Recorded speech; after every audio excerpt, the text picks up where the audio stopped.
I drove 6 hours to walk my only daughter down the aisle, but when I arrived at the gate, I didn't find a welcoming committee. I found a security guard holding a laminated photo of my face with a thick red line drawn through it. Beneath my picture were 4 words that ended my fatherhood forever. Do not let in. I didn't scream. I didn't beg. I simply turned my truck around and made one phone call. 4 hours later, the lights went out, the music stopped, and my daughter realized that her perfect day had ended the moment she decided I wasn't good enough to be part of it. Before I tell you how I turned her wedding into a lesson she will never forget, please like this video and subscribe to the channel. Tell me in the comments if you have ever been ashamed of your family, or if your family has ever been ashamed of you. I want to know your story. My name is William Carter, though most people in this town just call me Bill. At 72 years old, I have hands that feel like sandpaper, and a face that looks like a roadmap of every construction site I have ever managed. To the outside world, I am just an old man in a 1998 Ford F-150 that rattles when it hits 40 miles per hour. To my daughter Sarah, I am an embarrassment, a stain on her perfectly curated image. It was a Saturday morning in June, the kind of day that feels like it was manufactured specifically for weddings. The sky was a piercing blue, the air was warm, and I was wearing the only tuxedo I owned. It was hanging in the back of my truck, wrapped in plastic, swaying gently with every bump in the road. I had bought it 20 years ago for an awards banquet, and it still fit, though perhaps a little tighter around the chest than it used to. I had spent the morning polishing my work boots because I refused to wear those shiny patent leather shoes that pinch your toes. I figured a little black shoe polish would hide the scuffs. I was driving toward Golden Oaks. It is the kind of resort where the grass is cut with scissors and the water in the fountains is dyed a supernatural shade of blue. It is the most expensive venue in the state. It costs $50,000 just to unlock the front doors. My daughter Sarah had told me the wedding was being paid for by her fiancé Jason. She told me Jason was a tech entrepreneur, a visionary, a man who moved mountains with his mind. She told me his family was American royalty. She lied. I turned off the main highway and onto the private drive lined with cypress trees. My old truck chugged and sputtered, a dinosaur entering a world of Teslas and Mercedes. I could see the valet stand ahead, staffed by young men in white jackets, who looked like they had never held a shovel in their lives. I felt a swell of pride in my chest. Not because of the luxury, but because my little girl was getting married. Despite the distance that had grown between us over the last few years, despite the missed calls and the short visits, I was still her father. I had a check in my pocket for $50,000. It was my wedding gift to her, a down payment on a house. Or so I thought. I pulled up to the security checkpoint. It wasn't a simple gate. It was a fortress of limestone and iron. A security guard stepped out of the booth. He was a large man wearing a uniform that was too tight with sunglasses that hid his eyes. He didn't look at me. He looked at my truck. He looked at the rust on the fender. He looked at the oil stain I was probably leaving on their pristine pavement. He raised a hand, palm out, stopping me before I could even roll down the window. I rolled it down anyway. The air conditioning in my truck had broken 3 years ago, and I was starting to sweat. Name, the guard barked. He didn't ask. He demanded. William Carter, I said, smiling. I am the father of the bride. The guard didn't check a list. He didn't look at a computer screen. He didn't smile back. Instead, he reached under his counter and pulled out a clipboard. He held it up to my face. Clipped to the board was a photograph. It was a picture of me taken from a distance, probably with a cell phone zoom. I was wearing my denim overalls, standing on the porch of my cabin, holding a wrench. It wasn't a flattering picture. But what drew my eye wasn't the photo itself. It was the thick red marker line slashed diagonally across my face, and the text written in bold, angry letters at the bottom. Banned. Do not admit. If cited, call police immediately. I stared at the image. My brain refused to process it. It was like looking at a foreign language. "There must be a mistake," I said, my voice calm, though my hands had started to grip the steering wheel so hard my knuckles were turning white. "I am Sarah's father, Sarah Carter, the bride." "There is no mistake, old man," the guard said. He leaned in closer, and I could smell the stale coffee on his breath. "I have strict orders from Miss Sarah and Mr. Jason. No construction workers, no hillbillies, and definitely no one driving a heap of junk like this. You are ruining the aesthetic." The aesthetic. That was the word he used. My presence, my existence was a blemish on the visual perfection of my daughter's day. "Turn around," the guard commanded, pointing back toward the highway. "Before you leak any more oil on my driveway. If you are not gone in 30 seconds, I am radioing the sheriff. And trust me, you do not want to spend the night in a cell at your age." I sat there, the engine of my truck idling with a rough, rhythmic thumping. I looked past the guard up the winding drive toward the main clubhouse. I could see the white tents set up on the lawn. I could see the florists carrying massive arrangements of white hydrangeas. I could see the life I had paid for, though they didn't know it yet. My phone buzzed on the passenger seat. I picked it up. It was a text message from Sarah. I opened it, hoping for an explanation, hoping for an apology, hoping that this was all a terrible misunderstanding, and she was texting me to ask where I was. The message was long, and it was cruel. "Dad, please don't make a scene. I saw your truck turning onto the road. Please just go home. Jason's parents are here, and they are elite. They are sophisticated people. If they see you, if they see that truck, if they see your rough hands and your cheap suit, it will destroy everything. You don't fit in this world, Dad. You never have. Please let me have this one day of perfection. I will send you photos later. Just go." I read the message twice. Then I read it a third time. She didn't say she loved me. She didn't say she was sorry. She said I would destroy everything. She said I didn't fit. I looked at the guard. He was tapping his watch, a smug grin on his face. He enjoyed this. He enjoyed the power of turning away a man who clearly didn't belong. He thought he was the gatekeeper of paradise, protecting the beautiful people from the unwashed masses. I didn't argue. I didn't shout. I didn't try to explain that I had built the foundation this guard booth stood on 20 years ago. I didn't tell him that I knew the owner of this resort by his first name. I simply nodded. "Understood," I said. I put the truck in reverse. I backed up slowly, carefully. I turned the wheel, the tires crunching on the gravel. I drove back down the cypress-lined avenue, watching the white tents disappear in my rearview mirror. The drive home was silent. I didn't turn on the radio. I needed the silence to think. I needed the silence to process the fact that the little girl I had carried on my shoulders, the girl whose scraped knees I had bandaged, the girl I had put through college by working double shifts in the freezing rain, had just erased me from her life. I looked at my hands on the steering wheel. They were rough. They were stained with decades of oil paint and cement. Sarah was right about that. These hands were not sophisticated. These hands built things. These hands fixed things. But today, these hands had been rejected. My mind drifted back to a week ago. The memory was sharp and painful, like a stone in my shoe.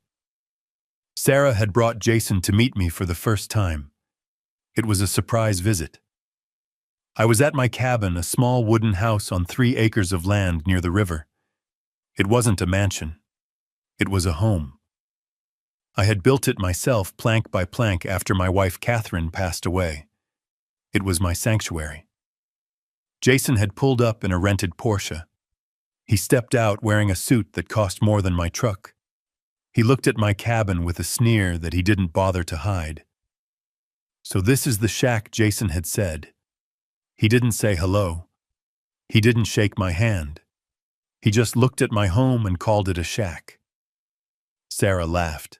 It was a nervous, high-pitched laugh. "I know," she said, grabbing Jason's arm. "I keep telling him to sell it. The land is worth something even if the house is garbage. We could use that money, Jason. Imagine if we put it into your crypto project. Dad would finally be useful. I was standing right there. I was holding a tray of lemonade I had just made for them. I heard every word. Useful. That was what I was to them. A resource. A potential bank account wrapped in old skin and denim. That day I had swallowed my pride. I had served them lemonade. I had listened to Jason brag about his tech company, about his algorithms, about his future billions. I had listened to Sarah agree with everything he said, looking at him with eyes that were blind to his arrogance. Dad, Sarah had said before they left that day, about the wedding. We are keeping it small. Just close friends. Maybe it is better if you don't worry about the travel. It is a long drive for an old man. I had insisted. I told her I wouldn't miss it for the world. I told her I had saved up. I told her I wanted to be there. She had sighed. Fine. But please, Dad, try to look presentable.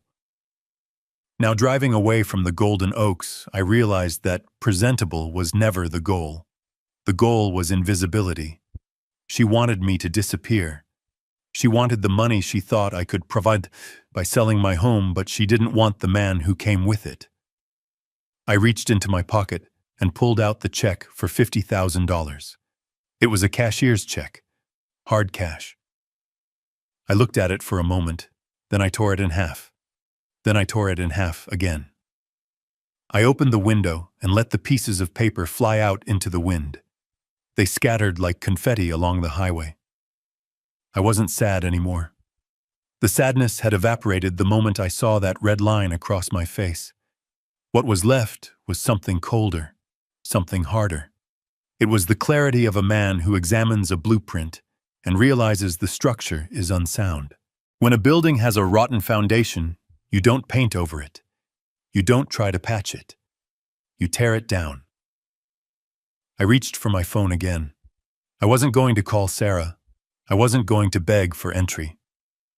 I scrolled through my contacts until I found the name I needed.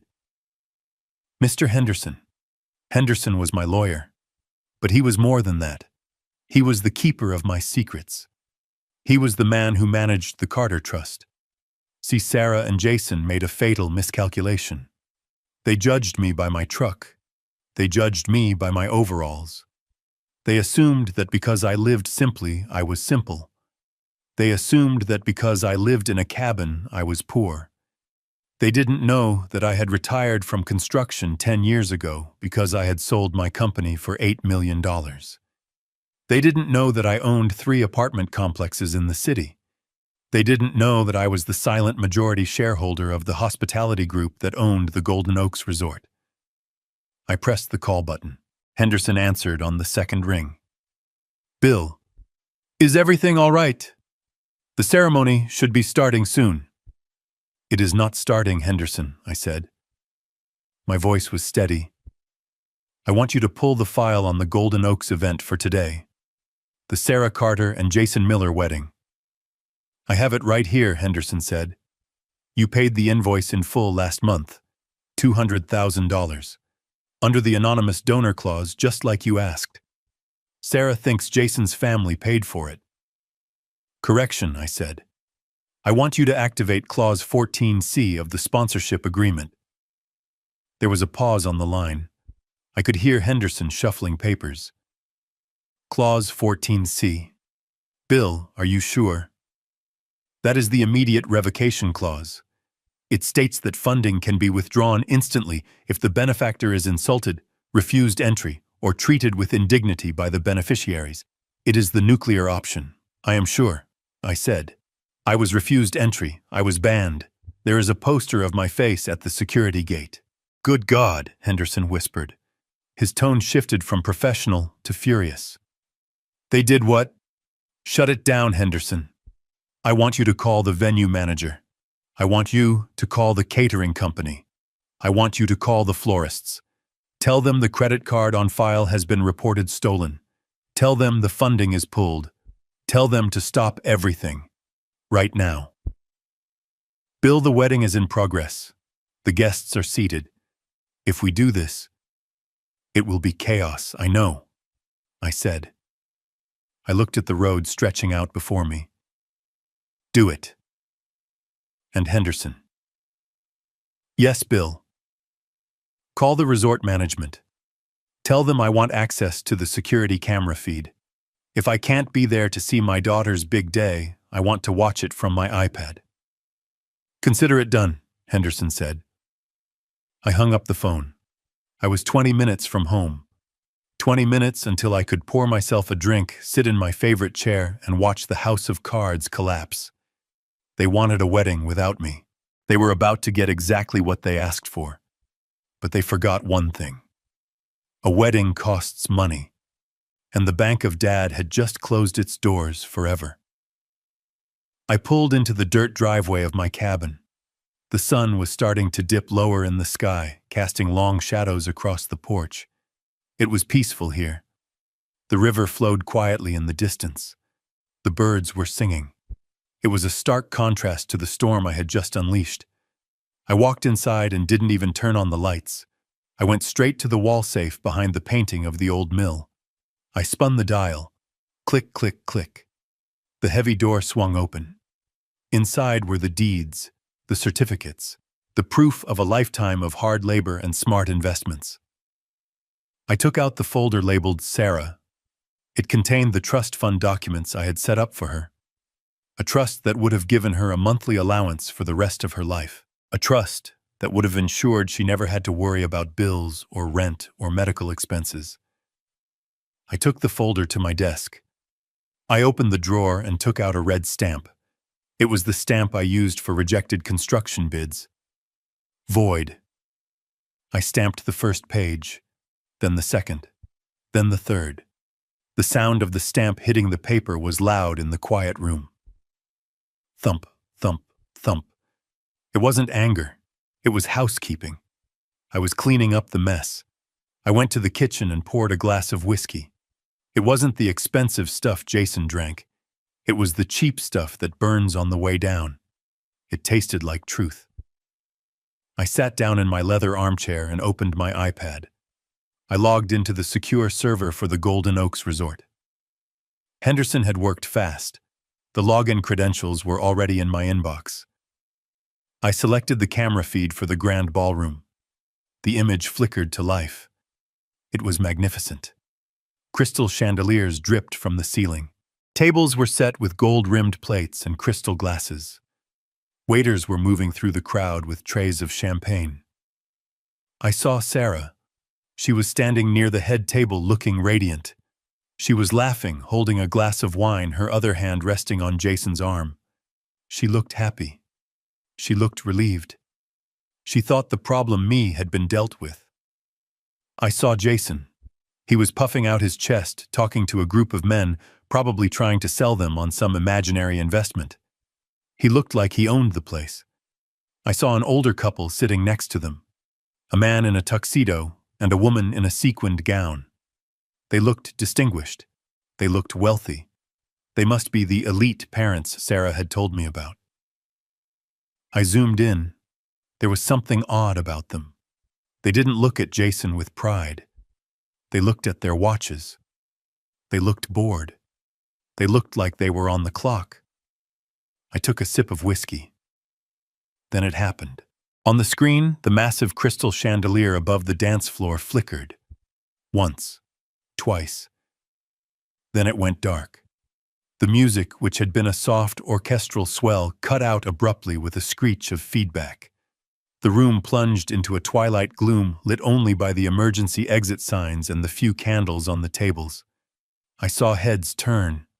I saw the confusion ripple through the crowd like a wheel. I saw Sarah's smile vanish. She tapped her microphone. Nothing. She looked around, her face twisting into a mask of irritation. Then a man in a dark suit walked onto the stage. I recognized him. It was Mr. Sterling, the general manager of the resort. He didn't have a microphone, so he cupped his hands around his mouth. I turned up the volume on my iPad. The security microphones were sensitive. I could hear the murmur of the crowd die down as Sterling began to speak.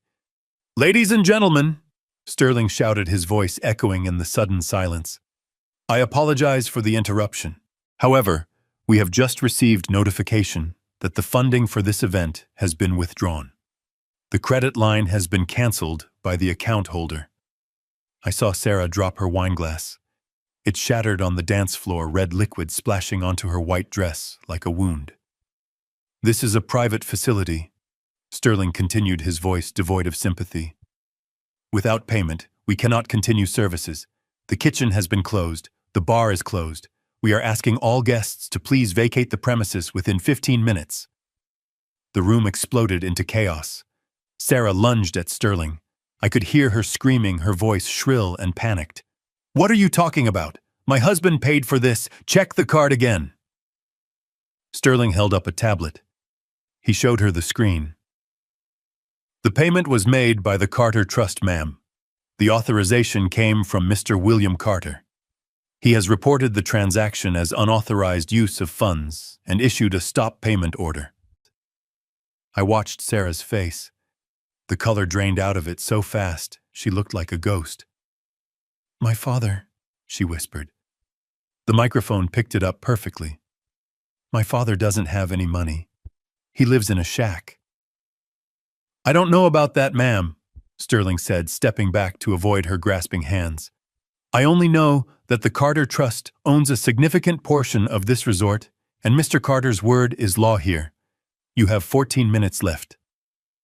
I took another sip of whiskey. The burn was good. This was just the beginning. The lights were out, but the real show was about to start. Sarah was about to learn that when you ban the man who built the foundation, the whole house comes crashing down. I stepped inside the cabin and let the heavy oak door click shut behind me. The silence was immediate and absolute.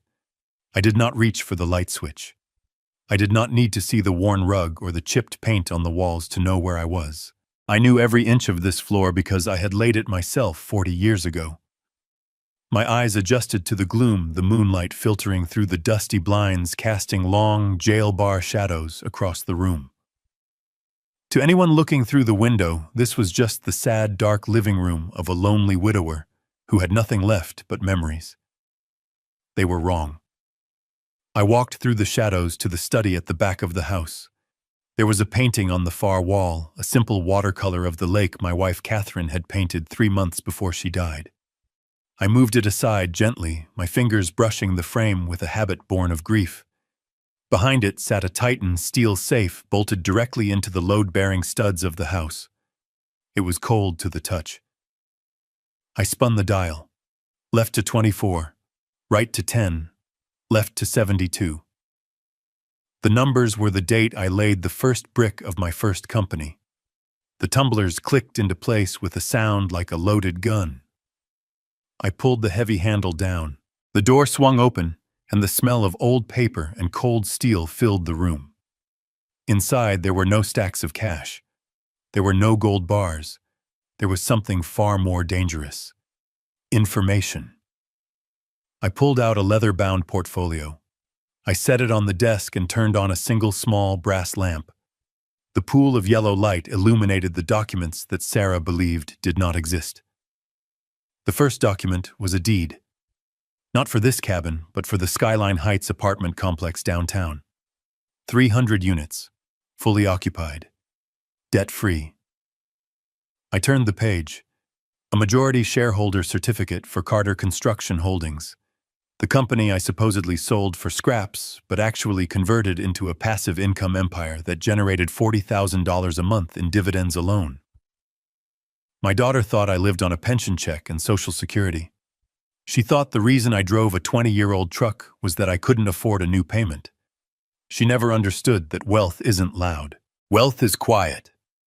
Wealth is having the freedom to not care what a security guard thinks of your boots. Then I reached for the blue folder, the one that mattered tonight. I opened it. On the top was the invoice for the Golden Oaks Resort wedding package, $212,000, paid in full via wire transfer 3 months ago. At the bottom of the page was a signature line. It did not say Jason Miller. It did not say the Miller family. It was signed William Carter, and right next to it was the addendum I had insisted on. The privacy clause. It stated that the source of the funding must remain anonymous to the bride and groom unless a breach of contract occurred. I ran my thumb over the signature. Sarah had called me crying months ago, saying Jason's funds were tied up in overseas investments, and they needed a deposit to secure the date. She had lied. Jason didn't have funds tied up. He was broke. I knew because I had run a credit check on him the day they got engaged. I had paid for this wedding not because I was a fool, but because I wanted my daughter to have her dream even if she was marrying a nightmare. I had saved her from humiliation. I had covered her fiancé's lies. I had literally paved the road she was walking on today.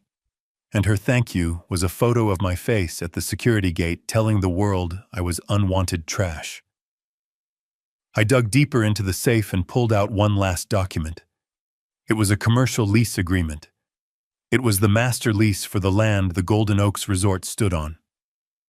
I had bought the acreage 30 years ago when it was just swamp and timber. I leased it to the resort management company on a 99-year term. I wasn't just the man who paid for the party. I was the landlord of the very soil Sarah was standing on right now. If I wanted to, I could technically evict the entire resort, though that would take months of court battles. But I didn't need to do that. I just needed to stop the music. I looked at the papers spread out under the lamp. They were proof of a life spent building, saving, and protecting. They were the legacy I had built for Sarah, and tonight she had rejected the builder but tried to keep the building. I looked at the clause again. Clause 14C, breach of conduct.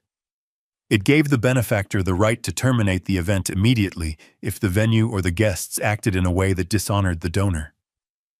Banning the man who wrote the check was definitely a dishonor. I wasn't just an old man in a truck anymore. In this room, under this lamp, I was the institution. I was the bank. I was the CEO. And I was about to call in a debt that could not be paid. I closed the folder. The sound was final. It was the sound of a gavel hitting the block. It was time to make the call. I reached into the bottom drawer of my desk, past the old blueprints and the faded tax returns from 1999. My hand closed around a thick manila envelope that had been delivered to my doorstep 3 days ago via private courier.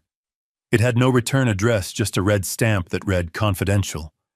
I had resisted opening it until now. A part of me, the part that was just a father who wanted to walk his little girl down the aisle, had wanted to believe the fairy tale. I wanted to believe that Jason really was the tech visionary Sarah claimed he was. I wanted to believe that she had found a partner who could provide for her the way I always had. But the builder in me, the man who knows that you never pour concrete until you have tested the soil, knew better. I had hired Reynolds, the best private investigator in the state, a month ago, when Sarah started asking me for large sums of cash to cover investment opportunities Jason had found. I pulled the tab on the envelope. The sound of the paper tearing was sharp in the quiet room. I slid the contents out onto the desk right next to the deed to the resort. It was a dossier. A thick stack of paper clipped together, smelling of toner and cold hard facts. The first page was a summary. A background check on one Jason Alexander Miller. I scanned the basic information. Date of birth, social security number, last known address. It wasn't the penthouse apartment Sarah had bragged about. It was a sublet in a transient neighborhood near the airport. Then I got to the employment history. Sarah had told me Jason was the CEO of a company called Nebulous Systems. She said they were revolutionizing the blockchain. She used words like synergy and disruption. I looked at the report. Reynolds was thorough. Occupation, unemployed. Previous employment, shift supervisor at a car rental agency, terminated for cause. Sales associate at a cell phone kiosk, quit after 3 months. There was no Nebulous Systems. There was no tech empire. There was just a website registered on a free domain host 3 months ago, populated with stock photos of people shaking hands in glass conference rooms. The CEO headshot wasn't even Jason. It was a model from a stock image library. I turned the page and felt a cold knot tighten in my stomach. The financial section. This was where the fairy tale turned into a horror story. Jason didn't have millions. He had debt. Massive, suffocating, life-ending debt. The report listed judgments from 3 different credit card companies totaling over $80,000. But that was the clean debt. That was the debt you handle in bankruptcy court. The next page listed the dirty debt. Reynolds had dug deep. He had found the gambling records, Atlantic City, online sports betting sites based in the Caribbean, underground poker rooms in the city. Jason was a gambler, and he was a bad one. Total estimated liabilities to unlicensed lenders, $540,000. I stared at the number. $500,000. This wasn't just bad money management. This was a death sentence. I realized with a jolt of clarity exactly what this wedding was. It wasn't a celebration of love. It was a fundraising event. Jason wasn't marrying my daughter because he cherished her. He was marrying her because he needed the cash gifts. He needed access to her credit score, which was still pristine thanks to my guidance. He needed a wife he could use as a shield against the people who break legs for a living. I flipped through the photos attached to the file. Grainy shots of Jason arguing with men in leather jackets outside a pool hall. Photos of him pawning a Rolex watch. Photos of him driving a rented Lamborghini, the same one he had driven to my house to mock me, and then returning it an hour later to avoid the extra mileage fees. He was a hollow man. A shell of ego and desperation painted over with a thin layer of arrogance.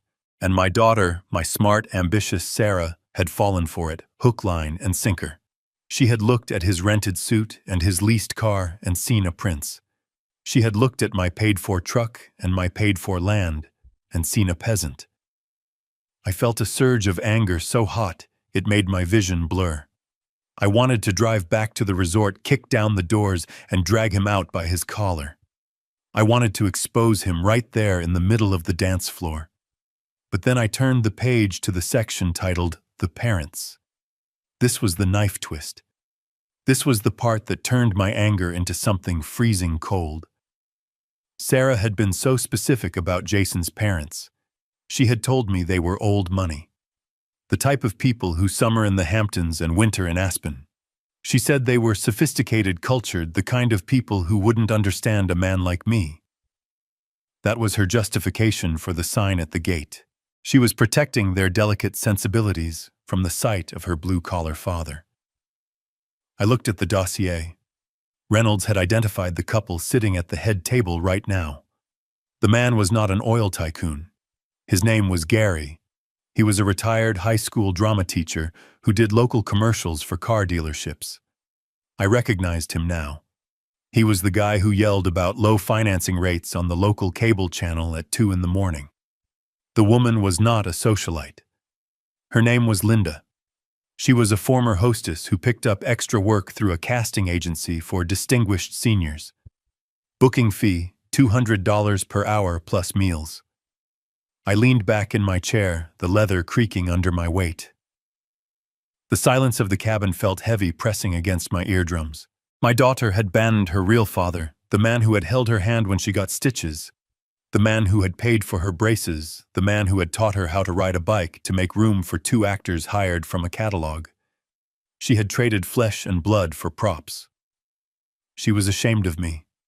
She was ashamed of the sawdust on my clothes and the calluses on my hands. She wanted a fantasy so badly that she was willing to cut out the only real thing in her life to get it. The anger I had felt moments ago began to recede, leaving behind a vast, empty pity. It was a cold, clinical pity.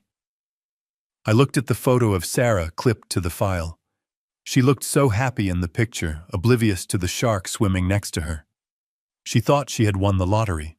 She thought she was ascending into the elite class. She was actually walking into a trap, Jason was going to drain her dry. He was going to take every penny I had given her over the years. He was going to ruin her credit mortgage, her future, and leave her with nothing but debt and regret. If I went there now and stopped the wedding by force, she would hate me. She would say I was jealous. She would say I was trying to ruin her happiness. She wouldn't believe the dossier. She would say I forged it. She was too deep in the delusion. I realized then that I couldn't save her from the fall. I could only choose when to pull the safety net away. She had called me a simple man. She had mocked my intellect. She thought she was smarter than me because she worked in marketing and I worked in dirt. But she couldn't see a con artist standing 3 feet in front of her. I picked up the photo of the fake parents again. Gary and Linda. They were probably eating the lobster thermidor I had paid for right now. They were drinking the vintage champagne I had authorized. They were playing their roles perfectly, smiling and nodding, checking their watches, waiting for their shift to end so they could collect their check and go home. And Sarah. She was beaming at them, desperate for their approval, desperate to be accepted into a family that didn't exist. It was pathetic. It was the most tragic thing I had ever seen. My eyes moved to the bottom of the dossier where Reynolds had stapled a printout of Jason's text messages. He had managed to clone Jason's phone for a brief window. The texts were from yesterday. From Jason to a contact named Vinny, "Don't worry about the payment. The wedding is tomorrow." The old man gave her a fat check, plus the cash gifts. "I'll have your $50K by Monday. Just call off the dogs." From Sarah to Jason, I handled my dad. "He won't be coming. I told security to keep him out. I don't want him embarrassing your parents." From Jason to Sarah, "Good girl. We don't need that trash around us. We are building an empire, babe." Trash. That is what he called me. And she agreed. Good girl, he called her. Like she was a dog he had trained to bite the hand that fed her. I closed the dossier. The pity hardened into resolve. I wasn't just an excluded father anymore. I was the judge, and the verdict was guilty. She wanted to live in a fantasy, fine. I would let the fantasy play out until the lights went off. I would let her stand in the dark with her fake husband and her fake in-laws. I would let her feel the cold reality of the world she had chosen. I wasn't doing this to be cruel. I was doing this because it was the only lesson she would ever understand. You cannot build a life on lies. You cannot build a future on debt. And you certainly cannot build happiness by discarding the people who love you. I looked at the phone on my desk. It was time to make the call to Henderson. It was time to cut the power. It was time to show Sarah exactly what her empire was worth when the Bank of Dad stopped making deposits. I reached for the receiver. My hand was steady. I didn't feel like crying anymore. I felt like working. And tonight, my work was demolition. I was going to bring the whole house down, brick by fake brick. I picked up the receiver of the landline on my desk. It was an old, heavy black phone, the kind that feels like a weapon in your hand. I dialed Arthur Henderson's private mobile number. I didn't need to look it up. I had memorized it 20 years ago when he helped me navigate the zoning wars that allowed me to build the very resort where my daughter was currently celebrating her exclusion of me. The line rang once, twice, then a click. Bill Henderson's voice came through crisp and professional, though I could hear the faint hum of background noise. He was likely in his home office monitoring the situation, waiting for the other shoe to drop. He knew me too well to think I would just drive away into the sunset. "It is time, Arthur," I said. My voice didn't shake. It didn't waver. It sounded like it did when I used to call a foreman to tear down a framing job that wasn't up to code. Flat. Final. There was a pause on the other end. A long, heavy silence. "You want to execute Clause 14C?" Henderson asked. He didn't sound surprised, just resigned. He was a good lawyer. He knew that when a contract is breached, the remedy must be enforced. "Execute it," I confirmed. "But I do not just want the funding pulled. I want a complete facility lockout. We are moving from a sponsorship withdrawal to a hostile shutdown. I leaned forward in my chair, resting my elbows on the dossier of Jason's lies. Walk me through the kill switch, Arthur. I want to know exactly what is going to happen. Henderson cleared his throat. I could hear the rustle of papers. All right, Bill. I have the master control agreement for Golden Oaks open. As the majority shareholder of the holding company, you have executive override on all facility operations. Step 1 is the financial severance. I am logging into the merchant portal right now. I waited. I took a sip of whiskey. Done, Henderson said. The master account linked to the event has been frozen. The credit limit has been set to 0. Any further charges attempted by the venue staff for drinks overtime or incidentals will be declined instantly. The open bar tab is now a dead account. Good, I said. Now the infrastructure. I want the room dead, Arthur. I am contacting the facility manager Dave on the other line, Henderson said. His voice was typing as he spoke. I am issuing a code red override. This instructs the engineering team to isolate the power grid for the grand ballroom. We are not cutting the emergency lights. We don't want a lawsuit for injuries, but the main stage power, the audio-visual circuits, and the atmospheric lighting are being cut. How long, I asked. 90 seconds, Henderson replied. Dave is at the breaker panel. He is just waiting for my confirmation code. Give it to him, I said. And the sound. The sound system is on a separate loop, Henderson explained. We are remotely revoking the digital license for the DJ's interface. His console is going to lock up. The microphones will mute. The speakers will cut. Silence, Bill. Absolute silence. And the food, I asked. I paid $50,000 for a 5-course meal. I don't want Jason or his fake parents taking a single bite of the entree. The catering manager is getting the call now, Henderson said. The order is to cease service immediately. The waitstaff is being instructed to clear the tables. If the food hasn't been served, it stays in the warming ovens. If it is on the table, it gets bussed. The contract states that upon funding cancellation, all unconsumed inventory remains the property of the vendor. They aren't going to feed a party that isn't paying. I looked at the screen of my iPad. The party was still in full swing.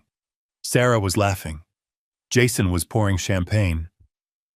They looked so secure, so untouchable. One more thing, Arthur, I said. The honeymoon suite. The presidential villa. Ah, Henderson said. The jewel of the resort. Lock it out, I ordered. I want their keycards deactivated. I want the reservation wiped from the system. I want security to flag their names. If they try to go up there tonight to hide or to sleep, or to consummate this farce of a marriage, I want the red light to flash on the door. I want them standing in the hallway with their luggage, realizing they have nowhere to go. It is done, Bill Henderson said softly. I just sent the command to the central server. The keys are plastic scrap. The room has been released back into inventory. I took a deep breath. It was a strange sensation wielding this kind of invisible power. I wasn't shouting. I wasn't making a scene. I was sitting in a dark cabin miles away, flipping switches that would dismantle my daughter's world. It felt like surgery, necessary, painful, and precise. Bill Henderson said, his voice breaking his professional detachment for a moment. Are you sure? Once I give Dave the final go-ahead on the power, there is no unringing this bell. The humiliation will be public. It will be total. I looked at the photo of me on the clipboard that the guard had held up. Banned. Do not let in. They wanted me out, Arthur, I said. They wanted to erase me. I am just giving them what they wanted. A wedding completely free of my influence, which means a wedding free of my money, my property, and my protection. I understand, Henderson said. Executing sequence now. I heard him typing furiously. Financials terminated, he listed off. Catering stop order issued. Security alerted to remove unauthorized guests once the contract is voided, and power cut initiated. I watched the screen. "It's happening," Henderson said. "Goodbye, Bill. Call me if you need bail money, though I suspect Jason is the one who will need it." I hung up the phone. I stared at the iPad. The delay on the feed was only a few seconds. I saw the moment the order hit the system. I saw the chandeliers flicker. I saw the lights die. I saw the darkness swallow the room, leaving only the terrified faces illuminated by the flickering candles. It was done. The builder had pulled the cornerstone. Now I just had to watch the collapse. I poured another 2 fingers of whiskey into my glass and leaned closer to the iPad screen. The feed from camera 4 offered a panoramic view of the grand ballroom, a high-angle shot that made the guests look like chess pieces on a very expensive board. It was a scene of absolute manufactured perfection. The floral centerpieces were towering sculptures of white orchids and hydrangeas costing $300 a table. The linens were crushed velvet in a shade of champagne that Sarah had insisted was essential for the ambiance. The light from the crystal chandeliers refracted through the room, creating a shimmering golden haze that softened the edges of reality. It was beautiful. It was expensive.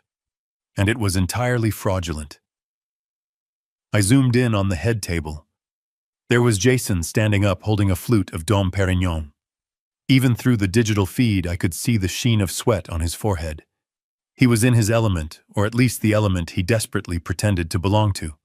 He was wearing a tuxedo that fit him a little too well, likely tailored within an inch of its life to hide the fact that he was a man crumbling under the weight of $500,000 in debt.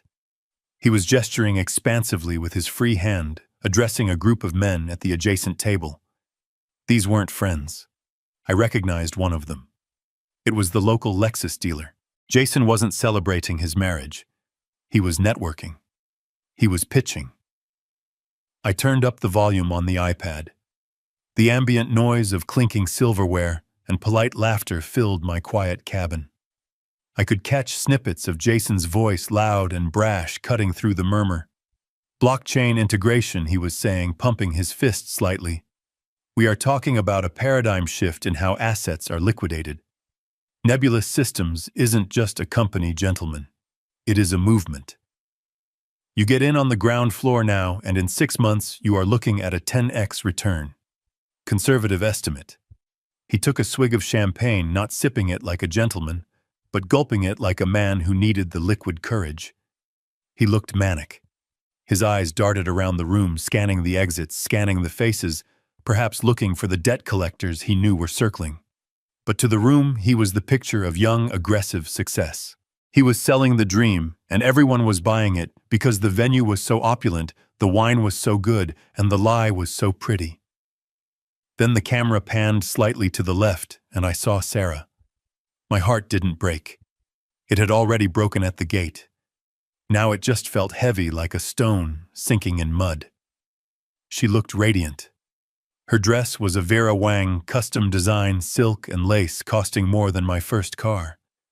She had her hand resting on the table, displaying the diamond ring Jason had bought on credit that was likely secured against her own social security number without her knowledge. She wasn't looking at Jason with love. She was looking at him with triumph. She was scanning the room, and her eyes soaking in the envy of her bridesmaids, the approval of the guests, the sheer magnitude of the event. She was smiling the smile of someone who believes they have pulled off the heist of the century. She had successfully exorcised her past. She had scrubbed away the blue-collar stain of her upbringing. There were no rough hands here. No old trucks. No embarrassing fathers in denim. Just gold crystal and the illusion of aristocracy. She turned to the woman sitting next to her, Linda, the actress, hired for $200 an hour. Sarah leaned in and whispered something, laughing softly. Linda laughed back, a practiced hollow sound, and patted Sarah's hand. It was a performance within a performance. Sarah was desperate for this woman's approval, desperate to be accepted by this fake matriarch of a fake dynasty. She was preening under the attention of a stranger she thought was her mother-in-law. It was excruciating to watch. It was like watching a child play house in a building that was on fire. I watched as a waiter approached the head table with a silver tray. He placed a plate of filet mignon in front of Jason. I knew that steak. It was Japanese A5 Wagyu, $80 a pound. I had approved the invoice myself.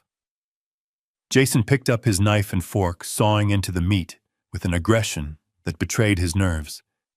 He ate quickly, almost frantically, as if he was afraid someone was going to snatch the plate away before he could finish. Sarah took a delicate bite of her lobster. She looked around the room again, her gaze lingering on the empty chair at the back of the room where I should have been sitting. But she didn't look sad. She looked relieved. She raised her glass in a silent toast to herself. She had done it. She had curated her life to perfection. I looked at the timestamp on the security feed. It was 7:42 p.m. Henderson had said the kill switch would execute in 90 seconds.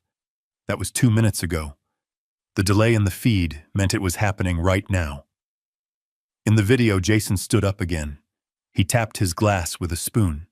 The sharp pinging sound echoed through the iPad speakers. The room quieted down. He adjusted his bow tie, puffing out his chest. He looked like a rooster crowing on a pile of debt. "I want to propose a toast," Jason announced, his voice booming.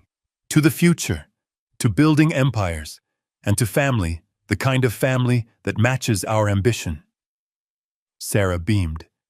She looked up at him, her eyes shining with tears of joy. She truly believed she had won. She believed this moment was the start of her golden age. I took a sip of my cheap whiskey and swallowed it down. "Enjoy the toast, Jason," I whispered to the empty room. "Because you are about to find out that empires built on other people's money have a nasty habit of collapsing when the rent comes due." On the screen, the massive crystal chandelier above their heads gave a sudden, violent flicker. It wasn't a subtle dimming. It was a spasm. The light surged brighter for a fraction of a second, illuminating the greed and the fear on Jason's face in harsh white clarity. And then everything went black. The darkness wasn't just an absence of light. It was a physical weight that dropped onto the room with the force of a hammer. For 3 seconds, there was absolute silence.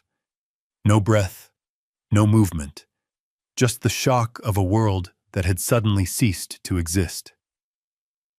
Then the screaming started. It wasn't the scream of people in mortal danger. It was the scream of entitlement being denied. It was the sound of 200 people realizing their comfort had been snatched away without permission. I watched on the iPad screen as the infrared night vision on the security cameras kicked in, turning the scene into a ghostly, greenish monochrome. Jason was still standing with his glass raised, frozen, like a statue. He tapped the microphone. Thump, thump. Nothing. The feedback loop was dead. His voice, moments ago booming with arrogance about empires and blockchain, was now just a small, insignificant sound in a very large, very dark room. Then the emergency lights flickered on. They weren't the soft golden sconces of the ballroom. They were harsh industrial halogen beams mounted above the exit doors. They cast long, jagged shadows across the tables, turning the floral arrangements into strange, looming monsters and making the guests' faces look gaunt and terrified. The illusion of the fairy tale was gone. What was left was a warehouse full of confused people in expensive clothes. I saw the service doors swing open. A phalanx of waitstaff marched in. They weren't carrying trays of food. They were pushing bus tubs. They moved with military precision, instructed by the order Henderson had sent. They began clearing the tables immediately. I saw a waiter snatch a bottle of wine from a table before a guest could pour a second glass. I saw another slide a plate of untouched appetizers right out from under a bridesmaid's nose. The murmur of the crowd grew into a roar of indignation. What is going on? Where is the power? Why are they taking the food? Then the man I had been waiting for appeared. Mr. Sterling, the general manager, walked onto the center of the dance floor. He didn't need a microphone. He had the kind of voice that could cut through concrete. He held a tablet in one hand and a megaphone in the other, though he didn't raise it yet. He looked up at the head table directly at Jason and Sarah. "Ladies and gentlemen," Sterling shouted. The room quieted down, not out of respect, but out of confusion. "May I have your attention, please? This event has been terminated effective immediately." Sarah stood up so fast her chair fell over backward with a loud crash. She navigated through the gloom, her white dress looking gray in the emergency lighting. She rushed to the edge of the stage, looking down at Sterling with a mix of fury and disbelief. "Terminated!" she shrieked. Her voice cracked. "Are you insane? Do you know who we are? My husband paid for this entire night. Turn the lights back on right now, or I will sue you for every penny you have." Sterling didn't flinch. He didn't apologize. He looked at her with the weary expression of a man who deals with tantrums for a living, but finally has the authority to end one. "Mrs. Miller," Sterling said, his voice projecting clearly to the back of the room. "Your husband did not pay for this event. The invoice for the Golden Oaks Grand Package totaling $212,000 was paid by the Carter Trust." A ripple went through the crowd. I saw heads turn. People were whispering. "Carter, isn't that her maiden name?" Sarah froze. "The Carter Trust, that's my father. But that's impossible. He doesn't have that kind of money. He's a construction worker." "I cannot speak to your father's profession, ma'am," Sterling said, tapping his tablet screen. "I can only speak to the fact that William Carter is the account holder. And 10 minutes ago, Mr. Carter issued a formal stop payment order on all funds associated with this event, due to a breach of contract." "Breach of contract?" Sarah stammered. She looked back at Jason, who had slumped into his chair, his face buried in his hands. "What breach?" Sterling looked up at her, and even through the grainy camera feed, I could see the cold satisfaction in his eyes.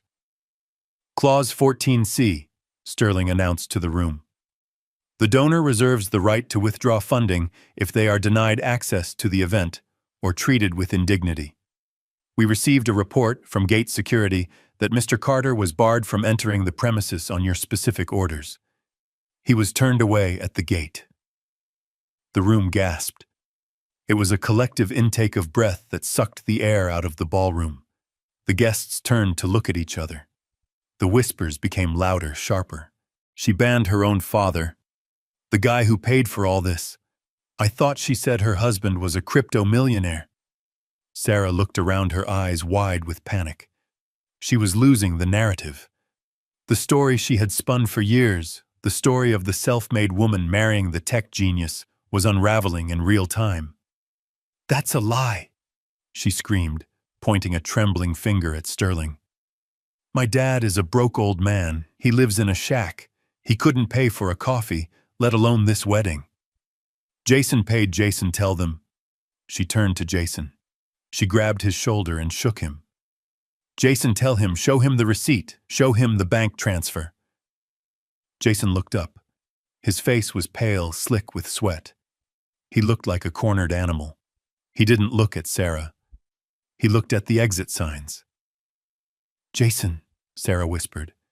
The microphone on the head table had been cut, but the ambient mics caught her voice perfectly.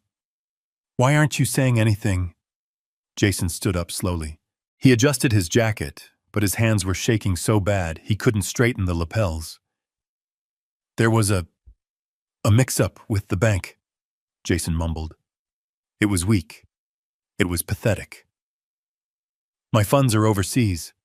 The transfer must have bounced. I told your dad to cover the deposit just in case." "The deposit?" Sterling laughed. It was a harsh, dry sound. "Mr. Miller, the Carter Trust paid the full balance 3 months ago. You haven't paid a dime. In fact, the credit card you put on file for incidentals was declined an hour ago for a $10 charge at the lobby bar." The humiliation was total. It was absolute. 200 people watched as the golden boy crumbled into dust. The man who claimed to be building empires couldn't even buy a cocktail. Sterling raised the megaphone now. He wasn't talking to Sarah anymore. He was talking to the crowd. "The kitchen is closed," Sterling announced, his voice amplified and distorted, echoing off the walls like the voice of doom. "The bar is closed. Security is currently escorting the valet staff off the premises. If you want your cars, I suggest you retrieve your keys from the front desk immediately. You have 10 minutes to vacate the property before we lock the main gates." The panic set in instantly. It wasn't the panic of danger. It was the panic of inconvenience. The elite guests, the people Sarah had so desperately wanted to impress, didn't rally around her. They didn't offer support. They scrambled. I watched as women in $5,000 gowns shoved past each other to get to the doors. I watched men in tuxedos shouting into their phones, calling their drivers demanding to be picked up.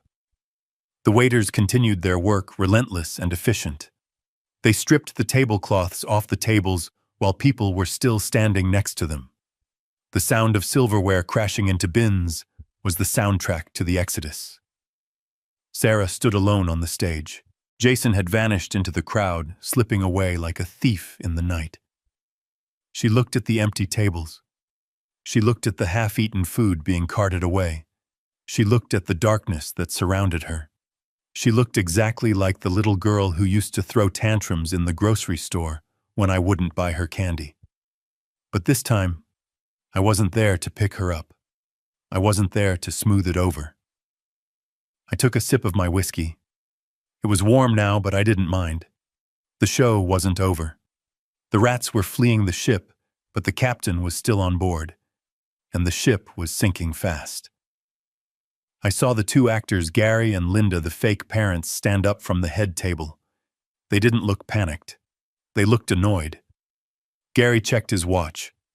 Linda picked up her purse. They walked over to Sarah, who was staring blankly into the middle distance. I turned up the volume. I didn't want to miss this. "Hey, honey," Gary said, tapping Sarah on the arm. "Look, sorry about the drama, but our contract says we get paid at the end of the event, or at 9 p.m., whichever comes first. It's 8,000 churros, but the event is technically over." Sarah looked at him, her eyes unfocused. "What? The fee?" Linda said, her voice sharp. $200 an hour. We've been here for 4 hours, plus the travel stipend. That's $1,000. Cash or Venmo?"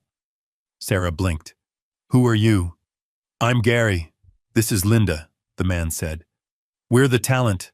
Jason hired us through Gigmasters to play his parents. Look, lady, are you going to pay us, or do we have to file a dispute with the app?"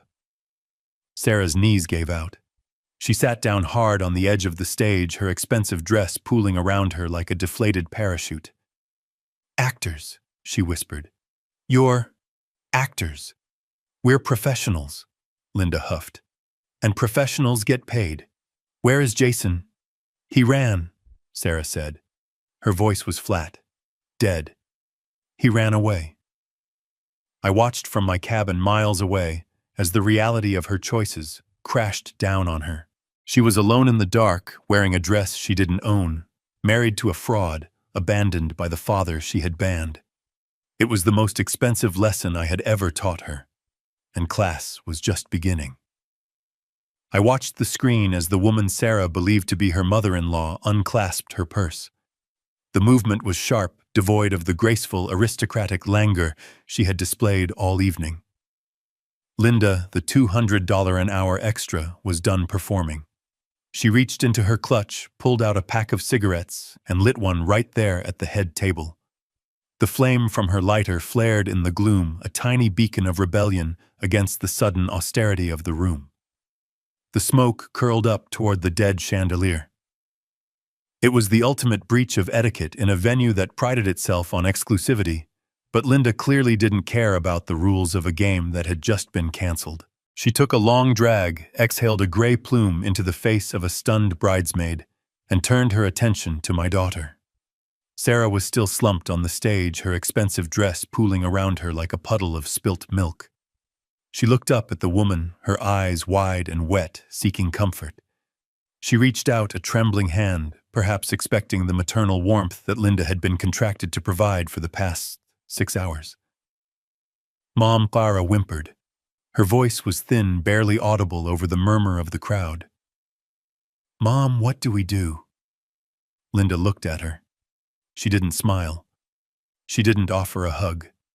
She checked her wristwatch, tapping the glass face with a manicured fingernail. Don't call me Mom, honey, Linda said. Her voice carried.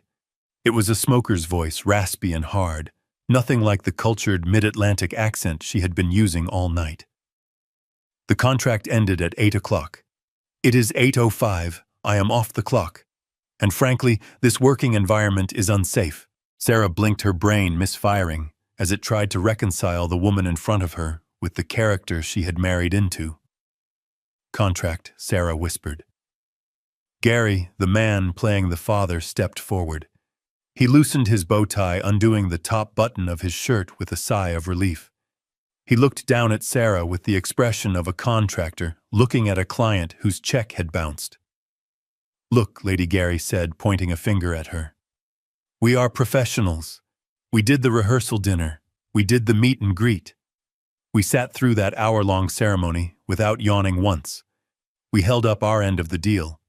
But Jason explicitly stated we would be paid in cash immediately following the speeches. He looked around the darkened room, scanning the shadows for the groom who had vanished. We haven't been paid, Gary announced to the room. And I don't work for free. I have a car payment due on Tuesday. The guests nearest the stage stopped their frantic whispering. They leaned in. This was better than the wedding. This was a car crash in slow motion. You're actors, a woman in the front row asked. I recognized her. It was Sarah's college roommate, a girl who had always made Sarah feel inferior about her background. Gary turned to the crowd and gave a theatrical bow. Gary Henderson, SAG-AFTRA. Eligible at your service, he said. You might recognize me from the Tri-State Mattress Depot commercials. I'm the guy who sleeps on the cloud. A ripple of recognition went through the crowd. Someone laughed. It was a short, sharp bark of disbelief. Wait, a man shouted from table 4. You told me you made your fortune in offshore drilling. We spent 20 minutes talking about oil futures. I improvised, Gary shrugged. It is called method acting. I Googled it in the car on the way over. The humiliation was expanding, radiating outward from Sarah like a shockwave. She scrambled to her feet, her heels slipping on the polished floor. Stop it, she screamed. Stop talking. You are Jason's parents. You live in Martha's Vineyard. You have a yacht. Linda blew another stream of smoke into the air.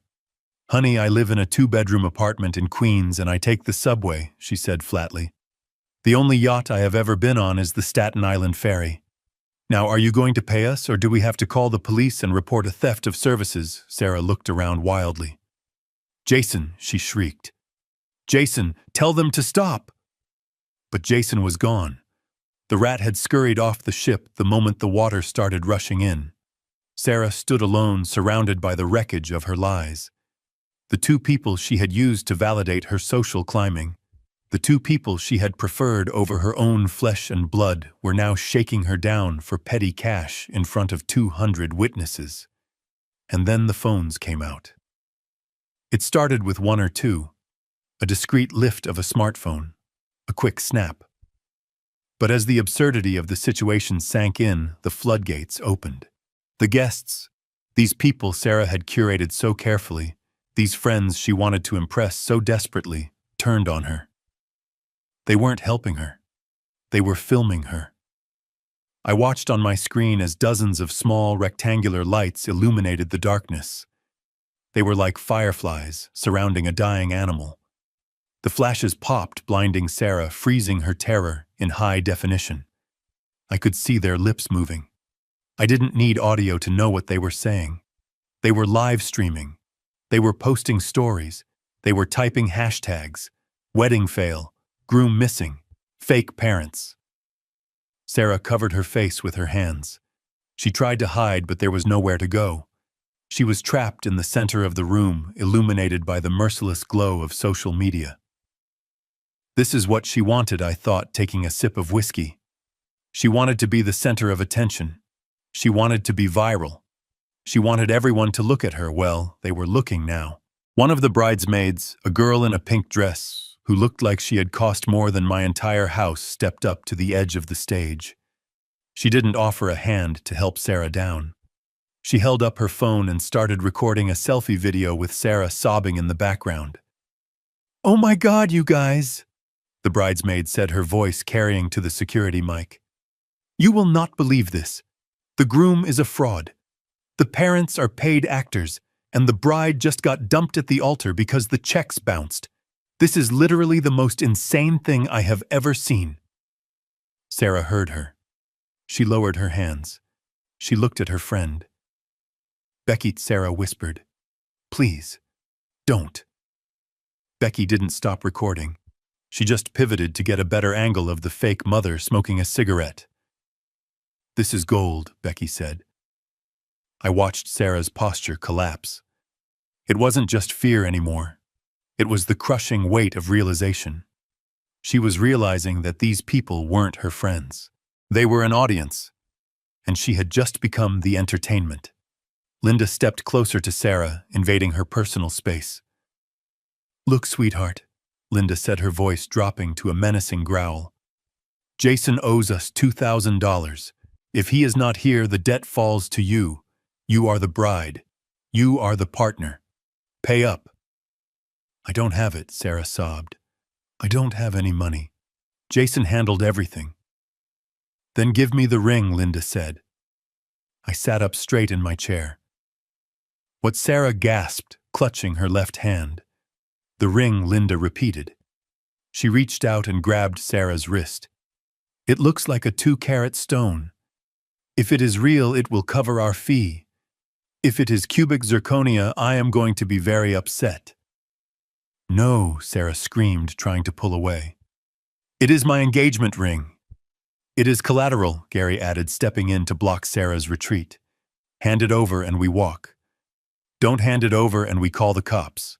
Theft of services is a misdemeanor, but with the amount involved here, we might be able to push for grand larceny if we pool our claims." The guests were laughing now. Not a polite titter, but a cruel, raucous laughter. They were cheering for the actors. They were chanting, "Give her the ring, give her the ring." It was a mob dressed in tuxedos and evening gowns. They had been denied their dinner, they had been denied their party, and now they wanted blood. They wanted a sacrifice. Sarah looked at the crowd.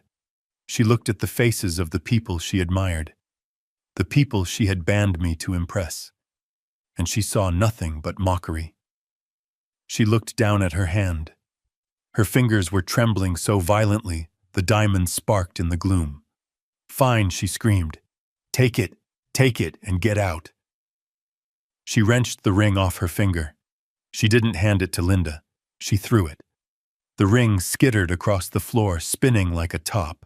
Linda moved with surprising speed for a woman of her age. She snatched it up before it could roll into a vent. She held it up to the beam of an emergency light, squinting at it. "It looks decent," Linda judged. "Probably worth a pawn shop quick sale." She looked at Gary. "We're good." "We're good," Gary said. He looked at Sarah one last time. He didn't say sorry. He didn't say goodbye. He just buttoned his collar, fixed his tie, and slipped back into the character of a man who had better places to be. "Pleasure doing business with you," he said. The two actors turned and marched off the stage, pushing their way through the crowd of jeering guests. They exited through the service doors, vanishing into the night, with the symbol of my daughter's marriage in a pocket next to a pack of cigarettes. Sarah stood frozen. She looked at her bare hand. The pale strip of skin where the ring had been was the only clean thing left on her. The guests began to filter out, their entertainment concluded. They didn't say goodbye to the bride. They walked past her as if she were a piece of furniture. I heard snippets of their conversations as they passed the microphones. What a disaster. I knew she was trash. Did you see the dad? Or the fake dad? Who even does that? Sarah sank to her knees on the dirty floor of the stage. The flowers were wilting in the heat of the unventilated room. The darkness was absolute now, save for the cruel spotlight of the exit signs. She was alone. Truly, completely alone. I reached for the bottle of whiskey. It was empty. Good, I thought. I didn't need to drink anymore. I needed a clear head for what came next. The destruction phase was over. The foundation had been blasted. The walls had crumbled. Now my daughter was sitting in the rubble. She pulled her knees to her chest and buried her face in her arms. Her shoulders shook. I watched her cry for a minute, 2 minutes, 5. She pulled her phone out of her dress pocket. I saw the screen light up her tear-streaked face. She dialed a number. My phone rang on the desk. I looked at the caller ID. Sarah. I didn't answer. I let it ring. Once, twice, 3 times, she needed to sit in the dark a little longer. She needed to understand that the man she had banned wasn't just a guest she could summon back when the party went wrong. I wasn't a backup plan. The ringing stopped. She lowered the phone. She looked at the screen confused. She wasn't used to me not answering. I had answered every call for 29 years. But tonight, the line was dead. She stood up shaky and unstable on her heels. She looked around the empty room one last time. She realized no one was coming to save her. Jason was gone. The fake parents were gone. The guests were gone. She had to walk out of there on her own 2 feet. I watched her take the first step off the stage. She stumbled, nearly falling, but caught herself on a chair. She kicked off her expensive shoes. She left them there, lying on the floor like dead birds. She started walking toward the exit barefoot. I closed the iPad cover. The screen went black. I knew where she was going. There was only one place left for her to go. I stood up and walked to the front door of my cabin. I unlocked it. But I didn't open it. I left the chain on. She was coming home. But home wasn't a refuge anymore. It was a checkpoint. And this time I was the one holding the list. The phone rang again. It was a shrill, desperate sound that cut through the quiet of my cabin. I looked at the caller ID glowing in the dark. Sarah. I let it ring 4 times. I wanted her to sit in that silence. I wanted her to feel the weight of the distance she had placed between us. On the 5th ring, I picked up. I didn't say hello, I just pressed the phone to my ear and waited. Dad Sarah screamed. Her voice was unrecognizable. It was raw, shredded by hysteria and confusion. Dad. What is happening? The manager says you cut the power. He says you own the trust. Tell them it is a mistake. Tell them to turn the lights back on. I took a slow breath. I looked at the screen where she was pacing back and forth in the dark, clutching her phone like a lifeline. It is not a mistake, Sarah, I said. My voice was calm. It was the voice of a man reading a weather report. I executed Clause 14C. I withdrew the funding. She laughed, a high-pitched, manic sound. You don't have any funding. You live in a shack. You drive a truck that barely runs. Jason paid for this, Jason and his family. Jason is gone, Sarah, I said. I watched on the screen as she spun around, looking at the empty shadows where her husband should have been. And his family. They were actors. Hourly employees. They left because their shift ended. That is a lie, she shrieked.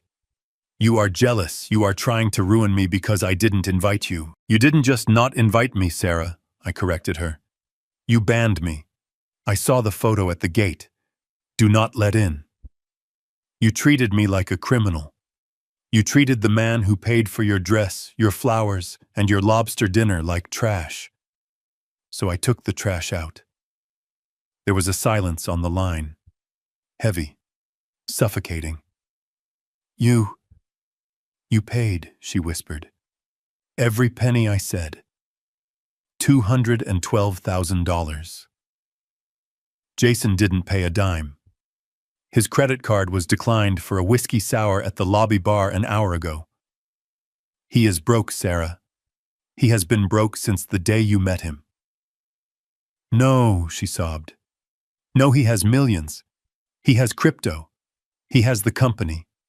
He has debt, I said brutally. He has $500,000 in gambling debt. He married you for the cash gifts. He married you because he thought I had land he could sell. She was crying harder now, deep heaving sobs that shook her entire body. I watched her collapse onto a chair, pulling her knees to her chest. Dad, please, she whimpered. I am scared. It is dark. Everyone left. Jason isn't answering. Come get me, please. Bring the truck. I don't care about the truck anymore. Just come get me. I looked at the keys hanging by the door. I looked at the bottle of whiskey. I can't do that, Sarah, I said. Why, she cried. You are my dad, because I am banned, I reminded her. The security guard was very clear. If I show up, he calls the police. I don't want to cause a scene. I am respecting your wishes. Dad, stop it. Stop punishing me. I have no money. They took the car. How am I supposed to get home? You have feet, I said. It is 5 miles. The moon is bright tonight. You want me to walk in a wedding dress. I want you to understand what it feels like to be locked out, I said. I want you to understand that you cannot spit in the face of the hand that feeds you and expect it to keep serving you dinner. Start walking, Sarah. I hung up the phone. I didn't slam it down. I placed it gently back in the cradle. I watched on the screen as she stared at her phone in disbelief. She tapped the screen, trying to call back. I reached over and unplugged the line from the wall. Class was dismissed. The exam had begun. I watched the screen as a shadow detached itself from the heavy velvet curtains near the service entrance. It wasn't a ghost. It was a rat scurrying back to the sinking ship to see if there was anything left to steal. Jason stepped into the pool of emergency light, his movements jerky and frantic. He had lost his suit jacket.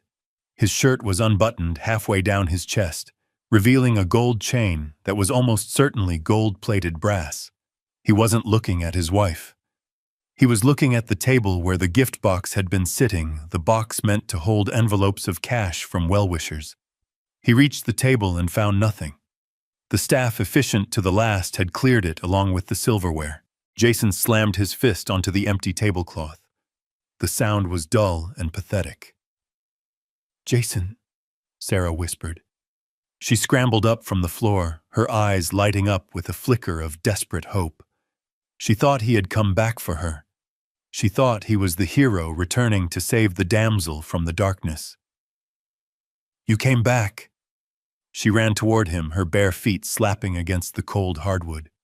She reached out, grabbing his arm with both hands. Jason, thank God. My dad, he went crazy. He cut the power. He said terrible things. We have to go. We have to leave.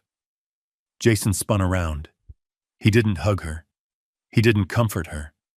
He ripped his arm out of her grasp with a violence that made her stumble back. Where is the money, Sarah? He hissed. His voice wasn't the smooth baritone he used for his investor pitches. It was high-tight and ugly. The cards, the envelopes, where did they put them? Sarah blinked, confused. The gifts, I don't know. The manager took everything. Jason. Why does that matter? We need to call the police. My dad. Shut up about your dad! Jason screamed. Spittle flew from his lips, illuminated by the harsh halogen light. Your dad is the reason I'm a dead man walking. He locked the accounts. He froze the transfer. Do you have any idea what you've done? Me. Sarah recoiled. I didn't do anything. I defended you. I banned him for you. You didn't ban him hard enough. Jason advanced on her, backing her toward the edge of the dance floor. You told me he was a pushover. You told me he was a simple construction worker with a nest egg we could crack open. You didn't tell me he was the shark who owns the tank. He grabbed her shoulders, his fingers digging into her skin. "Do you have cash on you?" he demanded, shaking her. "In your purse in the bridal suite, I need 50,000, right now." 50,000, Sarah sobbed. "Jason, you're scaring me. Why do you need money? We're rich. You have the company." Jason laughed. It was a sound like glass breaking in a garbage disposal. "There is no company, you stupid cow," he spat. "There never was. It's a website. It cost me $12 to register the domain. I needed your credit score. I needed your dad's land. And now I have nothing because you couldn't keep your old man on a leash." I watched Sarah's face crumble. It wasn't just heartbreak. It was the total annihilation of her reality. The man she worshipped, the man she had placed on a pedestal above her own flesh and blood, was looking at her with pure, unadulterated hatred. You used me," she whispered. "I tried to use you," Jason corrected her. "But you turned out to be useless. You're just a broke girl with a rich daddy who hates her. You're a liability." Then on the edge of the camera frame, I saw movement at the rear service doors. The ones I had instructed Henderson to unlock remotely 3 minutes ago. 3 men stepped into the ballroom. They didn't look like wedding guests. They wore leather jackets that were too heavy for the season and expressions that were too calm for the situation. They walked with the heavy planted steps of men who are used to walking through walls. I recognized the one in the middle. It was Vinny. The loan shark Reynolds had identified in the dossier. Jason saw them too. He froze. His grip on Sarah's shoulders tightened until she cried out in pain. "Jason," Vinny called out. His voice was casual, friendly even. It echoed through the empty cavern of the ballroom. "Leaving so soon? We haven't had a chance to toast the happy couple." Jason spun Sarah around, positioning her between himself and the men. He used my daughter as a human shield. "Vinny," Jason stammered, peering over Sarah's shoulder. "Look, there's been a mix-up. The wire transfer got flagged. Security protocol. You know how banks are. I'll have it Monday, first thing." Vinny kept walking. He didn't speed up. He didn't slow down. "Monday is a long way away, Jason," Vinny said. "And my associates get nervous over the weekend. We heard the wedding got canceled. We heard the money got pulled. That makes us think you might be planning a vacation." "No," Jason yelped. "No vacation. Look, she has it." He shoved Sarah forward, pushing her toward the men. "She's the one with the money," Jason shouted. "Her dad is William Carter. He owns this whole place. Take her, hold her for ransom. He'll pay, he loves her." Sarah stumbled, catching her balance just before she reached Vinny. She looked back at her husband with wide, horrified eyes. "Jason," she gasped. "What are you saying? Give them your jewelry." Jason screamed at her. "The necklace, the earrings, give it to them." It's fake," Sarah whispered, her hand going to her throat. "You told me it was vintage, but I took it to get cleaned. It's paste. You bought it at a kiosk." Jason's face twisted into a mask of pure fury. His last asset, his last bargaining chip, was worthless. He had conned himself. Vinny stopped 5 feet away. He looked at Sarah, shivering in her dress. He looked at the fake diamonds around her neck. He shook his head. "We don't want the girl, Jason," Vinny said calmly. "We want you. You signed the marker." Jason looked left. He looked right. He realized there was nowhere to go. The men were blocking the only exit he knew was open. Panic took over. The animal instinct of a trapped rat kicked in. He grabbed Sarah one last time. Not to hold her, not to save her. He grabbed the bodice of her dress and heaved. "Get out of my way!" he shrieked. He shoved her. He didn't just push her aside. He threw her. He put all his weight, all his fear, and all his failure into one violent motion. Sarah flew backward. Her feet, tangled in the layers of tulle and silk, couldn't find purchase on the slick floor. She went airborne for a fraction of a second, a white cloud suspended in the darkness. She crashed down onto the centerpiece of table 4, which the staff had placed on the floor during the cleanup. It was a massive arrangement of white roses and hydrangeas soaking in a vase of water. Sarah hit it with a sickening crunch. The vase shattered. Water splashed everywhere, mixing with the dirt from the overturned pot. She rolled off the debris and landed hard on the floor, her beautiful dress instantly soaking up the mud, the water, and the crushed petals. She lay there sprawled amidst the ruin of her perfection. White petals stuck to her wet hair. Her dress was torn at the shoulder. She looked like a fallen angel who had hit the ground too hard. Jason didn't look back. He used the distraction of her fall to bolt. He sprinted toward the kitchen doors, scrambling over chairs, knocking over a bus cart. "Get him," Vinny said softly. The two men flanking him moved. They were faster than they looked. They intercepted Jason before he could reach the swinging doors. One of them tackled him, sending him skidding across the polished wood. I watched as they hauled him up by his armpits. Jason was crying now, begging, promising, screaming.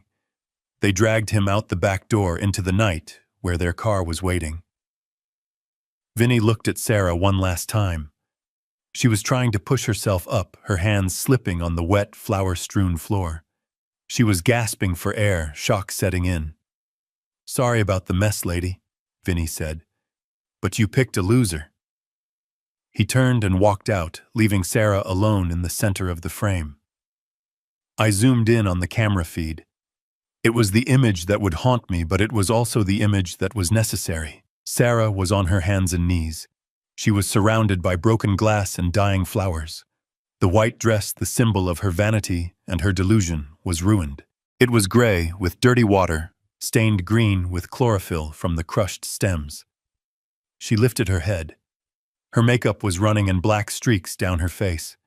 She looked around the empty, silent room. "Daddy," she whispered.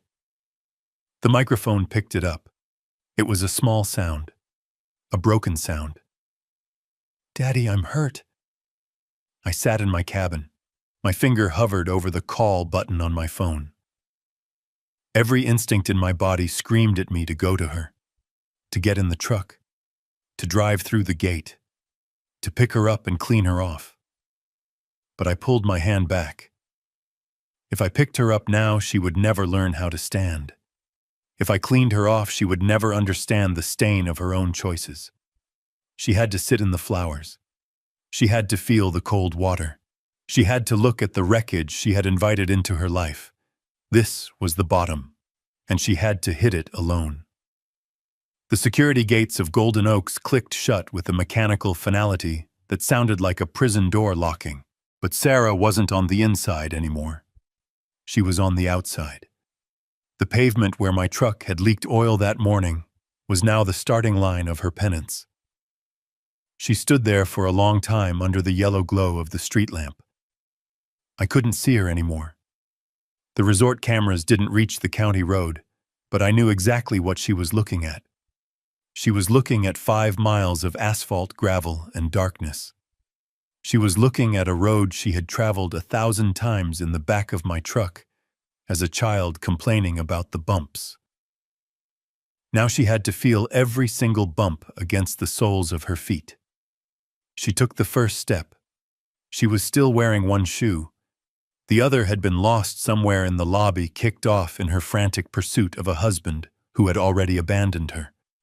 She tried to walk with an uneven, limping gait, the remaining stiletto heel cracking against the tarmac, like a metronome counting down her misery.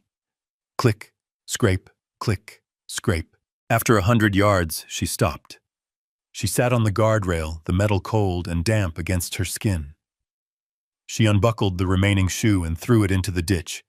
It landed in the tall grass, a $1,000 piece of Italian leather, discarded like a fast food wrapper. Now she was barefoot.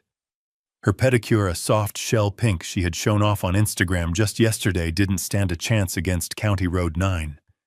The asphalt was old. It was rough, pitted with potholes and scattered with loose gravel. She started walking again. This time there was no clicking. There was just the soft, wet slap of skin on stone. A car approached from behind. I imagine she turned, waving her arms, the diamonds on her bracelet catching the headlights. She probably thought it was a guest. Maybe Becky. Maybe one of the groomsmen who had toasted to her eternal happiness an hour ago. The car didn't slow down. It swerved slightly to avoid the woman in the dirty white dress staggering along the shoulder, then accelerated. The wind from its passing whipped her hair across her face and sprayed gravel against her legs. They didn't see a bride. They saw a crazy woman walking alone in the dark. They saw trouble. She kept walking. The adrenaline of the ballroom was fading, replaced by the dull, throbbing ache of reality. Her dress, the custom silk masterpiece, was heavy. It had soaked up the water from the flower vase, and now it was soaking up the dew from the roadside weeds. It dragged behind her, collecting burrs, twigs, and mud. It wasn't a gown anymore. It was an anchor. She had to bunch the fabric up in her hands, holding it to her chest like a bundle of dirty laundry, just to keep moving. Mile 2. The blisters would have started by now. Soft skin rubbing against rough pavement. The friction turning into heat, then into fluid, then into raw, exposed nerves. She stepped on a sharp stone. She cried out. I know she did. She sat down right there in the middle of the road to check her foot. In the moonlight, the blood would look black. She probably checked her phone again. She had service out here. She could see the notifications rolling in, the tags, the comments. The world wasn't sleeping. The world was laughing. Every step she took away from the resort was a step deeper into viral infamy. She wasn't just walking home. She was walking through a digital hallway of mirrors, every reflection distorted and mocking. She called Jason again, straight to voicemail. She called Becky, straight to voicemail. She called her mother's old number, a number that had been disconnected for 10 years, just to hear a voice that wouldn't judge her. She stood up. She was limping for real now. The cold was setting in. The night air in the valley drops quickly. She was wearing thin silk and desperation. She wrapped her arms around herself, shivering violently. Mile 3. This was the stretch of road with no streetlights. Just the canopy of oak trees blocking out the moon. It was pitch black.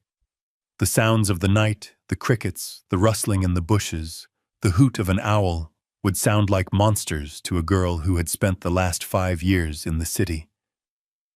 She was afraid of the dark. She always had been. I used to leave the hall light on for her. Tonight, the only light was the distant glow of my cabin, a tiny pinprick of yellow miles away. She started to run, a clumsy, hobbling jog. She wanted to get out of the dark. She wanted the safety of the place she had called a shack. The irony must have tasted like ash in her mouth. The luxury resort had kicked her out. The penthouse was a lie. The shack was the only roof left in the world that wouldn't charge her admission. She tripped. It was inevitable. Exhaustion, darkness, and uneven ground are a brutal combination. She went down hard on her hands and knees. The gravel chewed into her palms. She didn't get up immediately. She stayed there on all fours, gasping for air, vomiting up the emptiness in her stomach. She looked at her hands. They were scraped, bleeding, dirty. They looked just like my hands. She had spent her entire adult life trying to scrub the construction worker out of her DNA. She got manicures. She used expensive lotions. She wore gloves when she drove. But now, kneeling in the dirt, mixing her blood with the earth, she was exactly who she was trying to escape. She was a Carter. She was down in the mud. She pulled herself up. She was crying, a low, keening sound that had no audience but the trees. She didn't wipe her face. She just let the tears mix with the road dust streaking her cheeks. Mile 4. She could see the outline of my property line. The fence I had built. The gate she had driven past a week ago in a Porsche, laughing at its simplicity. Now that gate looked like the pearly gates of heaven. She dragged her feet. One step. Another. She was leaving a trail of bloody footprints on the asphalt. She was stripping away the layers of pretension with every agonizing yard. The entitlement was gone. The arrogance was gone. All that was left was survival. She reached the turnoff for my driveway. The gravel here was fresh, sharp. It must have felt like walking on broken glass. She saw the lights of the cabin. She saw my truck parked out front. The truck she hated. The truck she banned. She didn't look at it with disgust tonight. She looked at it with longing. She walked past the hood, her hand trailing along the rusted fender, needing something solid to hold onto. She stumbled up the 3 wooden steps to the porch. She stood in front of the door. She raised a hand that was shaking bloody and stripped of its diamond ring. She didn't knock. She collapsed against the wood, sliding down until she was a heap of ruined white silk on my welcome mat. She had walked 5 miles through hell to get back to the start, but she hadn't crossed the finish line yet. The door was locked, and I was on the other side waiting. I heard the thud of her body hitting the wood, followed by a low, guttural sob that vibrated through the doorframe. Then came the pounding. It wasn't a polite knock. It was the frantic, terrifying hammering of someone who knows the wolves are nipping at their heels. I stood on the other side of the oak door, my hand resting on the deadbolt. I could hear her breathing ragged and wet like a swimmer, surfacing from a near drowning. "Open the door," she screamed. Her voice was cracked raw from 5 miles of crying in the dark. "Dad, open the damn door." "It's me," I unlocked the deadbolt. The metal slide clicked back with a heavy mechanical snap. I turned the knob, but I didn't swing the door wide. I had engaged the security chain earlier, a thick link of hardened steel. The door opened 4 inches, just enough to see her, just enough for her to see me. The slice of her face visible through the gap was a portrait of ruin. Her hair was matted with mud and leaves. Her mascara had pooled into black bruises under her eyes. There was a cut on her cheek oozing blood that mixed with the road dust. She smelled of swamp water sweat and expensive perfume that had turned sour. She shoved her hand into the gap, trying to reach the chain, trying to force her way in. Her fingers were scraped and bloody, the manicure chipped away to jagged edges. "Let me in," she gasped, clawing at the air. "It's freezing. I'm hurt. Let me in right now." I didn't move to undo the chain. I stood there holding a glass of water I had poured but hadn't drunk. I looked at her fingers, grasping for purchase in a home she had mocked a week ago. "You can't come in, Sarah," I said. My voice was low. It didn't carry any anger. Anger is hot. This was 0 degrees. "What?" She stopped clawing. She put her eye to the crack, staring at me with a wild, disbelieving look. "What did you say?" "I said you can't come in," I repeated. "You made it very clear that I don't fit into your life. You put up a sign. You hired a guard. You drew a line. This threshold is that line. You stay on your side." She let out a sound that was half laugh, half scream. "Are you insane? I walked 5 miles. I'm bleeding. Jason left me. He stole everything. You ruined my wedding. You crazy old man. And now you're going to leave me on the porch." "I didn't ruin your wedding, Sarah," I said. "I just stopped paying for the lie. There is a difference." She slammed her shoulder against the door. The chain rattled but held. It was bolted into the frame with 3-inch screws. "I installed them myself." "You stopped paying," she shrieked. "You think that gives you the right to humiliate me? To verify my humiliation in front of everyone I know, Jason is going to sue you. He's going to take this shack and turn it into firewood." I took a sip of water. The coolness of it felt grounding. "Jason isn't going to sue anyone, Sarah," I said. "Jason is currently in the back of a black SUV explaining to a man named Vinny why he doesn't have $50,000. She froze. The mention of the name made her pause. "Vinny, who is Vinny? Vinny is a loan shark," I explained patiently, as if I were teaching her how to read a tape measure. He holds the note on Jason's gambling debts. $540,000, Sarah. That's what your husband owes. That's why he married you. He needed the cash gifts to buy another week of life. You're lying, she whispered, pressing her forehead against the door jamb. He owns Nebulous Systems. He's a tech genius. I reached back to the small table in the hallway where I had left the dossier. I picked up the single sheet of paper summarizing the background check. I folded it lengthwise and slid it through the crack in the door. Read it, I said.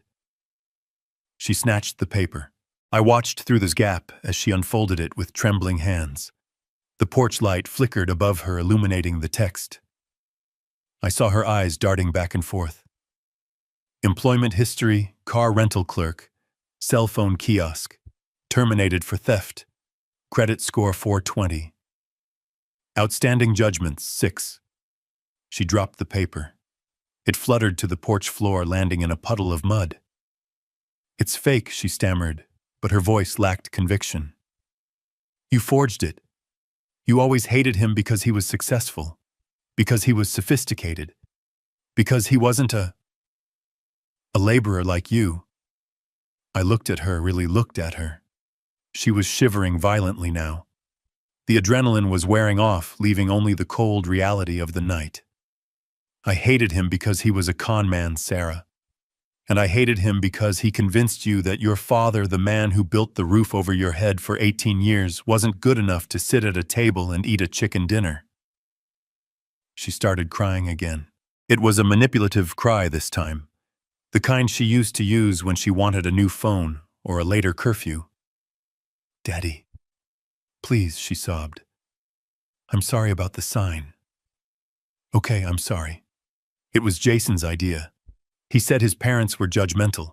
He said they wouldn't understand your lifestyle. I was just trying to keep the peace. I was trying to protect you from being embarrassed. Protect me? I asked. I leaned closer to the door. You weren't protecting me, Sarah. You were protecting your fantasy. You were ashamed. You looked at my truck and you saw failure. You looked at my hands and you saw dirt. You didn't see the work. You didn't see the sacrifice. You just saw something ugly that didn't match your Instagram feed. I'm sorry, she yelled, pounding the wood again. I said, I'm sorry. Now open the door, I have nowhere else to go. They kicked me out of the apartment. I know, I said. I canceled the lease guarantee. You what? She stepped back, her eyes wide. You were the guarantor. Who do you think paid the rent when Jason's mysterious wire transfers didn't come through? I asked. Who do you think paid for your car insurance? Who do you think paid for this dress you are ruining right now? She looked down at her dress. She touched the torn silk. You paid, she whispered, for everything I said. For 3 years, Sarah. Every time you needed money, every time there was an emergency, every time Jason had a cash flow problem. It was me. I funneled it through shell accounts so you wouldn't know. I wanted you to feel independent. I wanted you to feel proud. But I was the safety net. And tonight I cut the ropes. Why? She screamed. Why would you do that if you have the money? Why do you live here? Why do you drive that truck? Why do you dress like a bum? You tricked me. You made me think you were poor. I didn't make you think anything. I said, my voice hardening. You assumed. You looked at the surface and you stopped looking. You judged a book by its cover because you never bothered to open the pages. You never asked me about my business. You never asked me about my investments. You just asked me for checks. I have money, Sarah, I continued. I have more money than Jason could steal in 10 lifetimes. I own the resort you were married in. I own the land under this cabin and 300 apartments in the city. I am a wealthy man, but I live here because this is the house I built with your mother. I drive that truck because it still runs, and I don't need a Mercedes to know who I am. She stared at me through the crack. The revelation was hitting her like physical blows. The greed was starting to war with the shame in her eyes. I could see the gears turning. She was realizing that she had bet on the wrong horse. She had thrown away a millionaire father for a bankrupt husband. "Dad," she said, her voice changing. It became softer, wheedling. "Dad, if you have all that, then we can fix this. We can pay off Jason's debt. We can get the apartment back. You can help me. I'm your daughter. You can't leave me out here. I'm your only child." I looked at the chain. It was straining against the screws as she leaned her weight on the door. "I am not going to help you, Sarah," I said. "Not with money. Not anymore." "What?" She recoiled. "You have to. It's your duty." "My duty was to raise a good person," I said. "And somewhere along the line I failed. I gave you too much. I shielded you from too much. I let you believe that the world owed you a living. I let you believe that you were better than the people who serve your food and pick up your trash. I am better," she snapped, the mask slipping. "I have a degree. I am a creative director. You are a receptionist with a fancy title, Sarah," I said bluntly. "And as of tonight, you are homeless.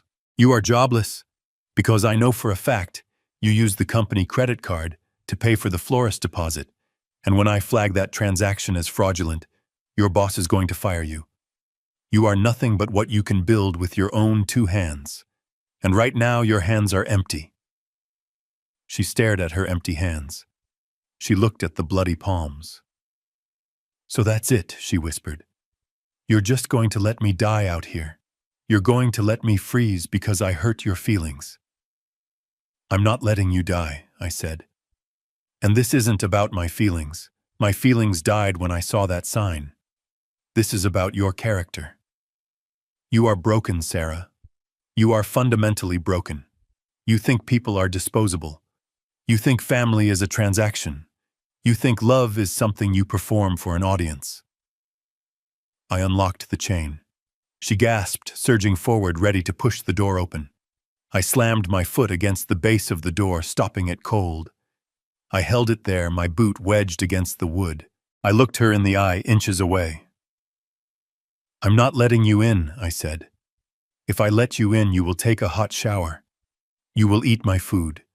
You will sleep in your old bed. And in the morning, you will wake up and you will hate me again.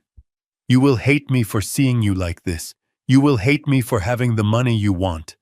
You will start plotting how to get it. You will learn nothing." "Then what do you want me to do?" she screamed, spit flying onto my face. "Where am I supposed to go?" I reached into my pocket and pulled out a key. It was a single silver key on a plain ring. I tossed it through the crack. It landed on the porch with a metallic ping. "That is the key to Unit 4B at the tenements on 4th Street, I said.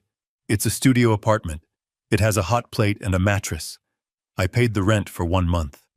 There is a bus pass on the counter and an application for a waitress job at the diner downstairs." "The tenements," she gasped. "That's the slums. That's where you grew up." "Exactly," I said. "That is where I started. That is where I learned that you don't get to eat if you don't work. That is where I learned that a man's worth isn't his suit, it's his word." "I am not living there," she shouted. "I am Sarah Carter. You are Sarah." "Nothing," I corrected her, "until you can prove otherwise." She looked at the key lying in the dirt. She looked at me. "I hate you," she hissed. "I hate you more than anything in the world." "I know," I said softly, "and that is why you can't come in, because you only love what I can give you. You don't love me." I stepped back. "Dad, wait," she cried, sensing the end. "Dad, please, it's dark, I'm scared, you should be," I said. "The world is a scary place when you don't have a daddy to pay the bills." I started to close the door. "Dad," she screamed. "Dad, I'm sorry, I'll do anything." "Pick up the key, Sarah," I said through the narrowing gap. "Pick up the key and start walking. The bus stop is a mile down the road. The last bus runs at 4 a.m. You have time. But my feet, she sobbed. They'll heal, I said. Feet get tough when you use them. I am not being cruel, Sarah, I said, looking at her one last time. Her face was a mask of tragedy lit by the porch light. I am teaching you the lesson you missed 10 years ago. I am teaching you how to survive without a safety net. I am giving you the only gift I have left to give. I am giving you a bottom. I slammed the door. I threw the deadbolt. I slid the chain back into place. I heard her scream. It was a sound of pure, impotent rage. She pounded on the door for another 10 minutes. She cursed me. She cursed Jason. She cursed the world. Then silence. I waited. 5 minutes. 10. I heard a scuffling sound on the porch.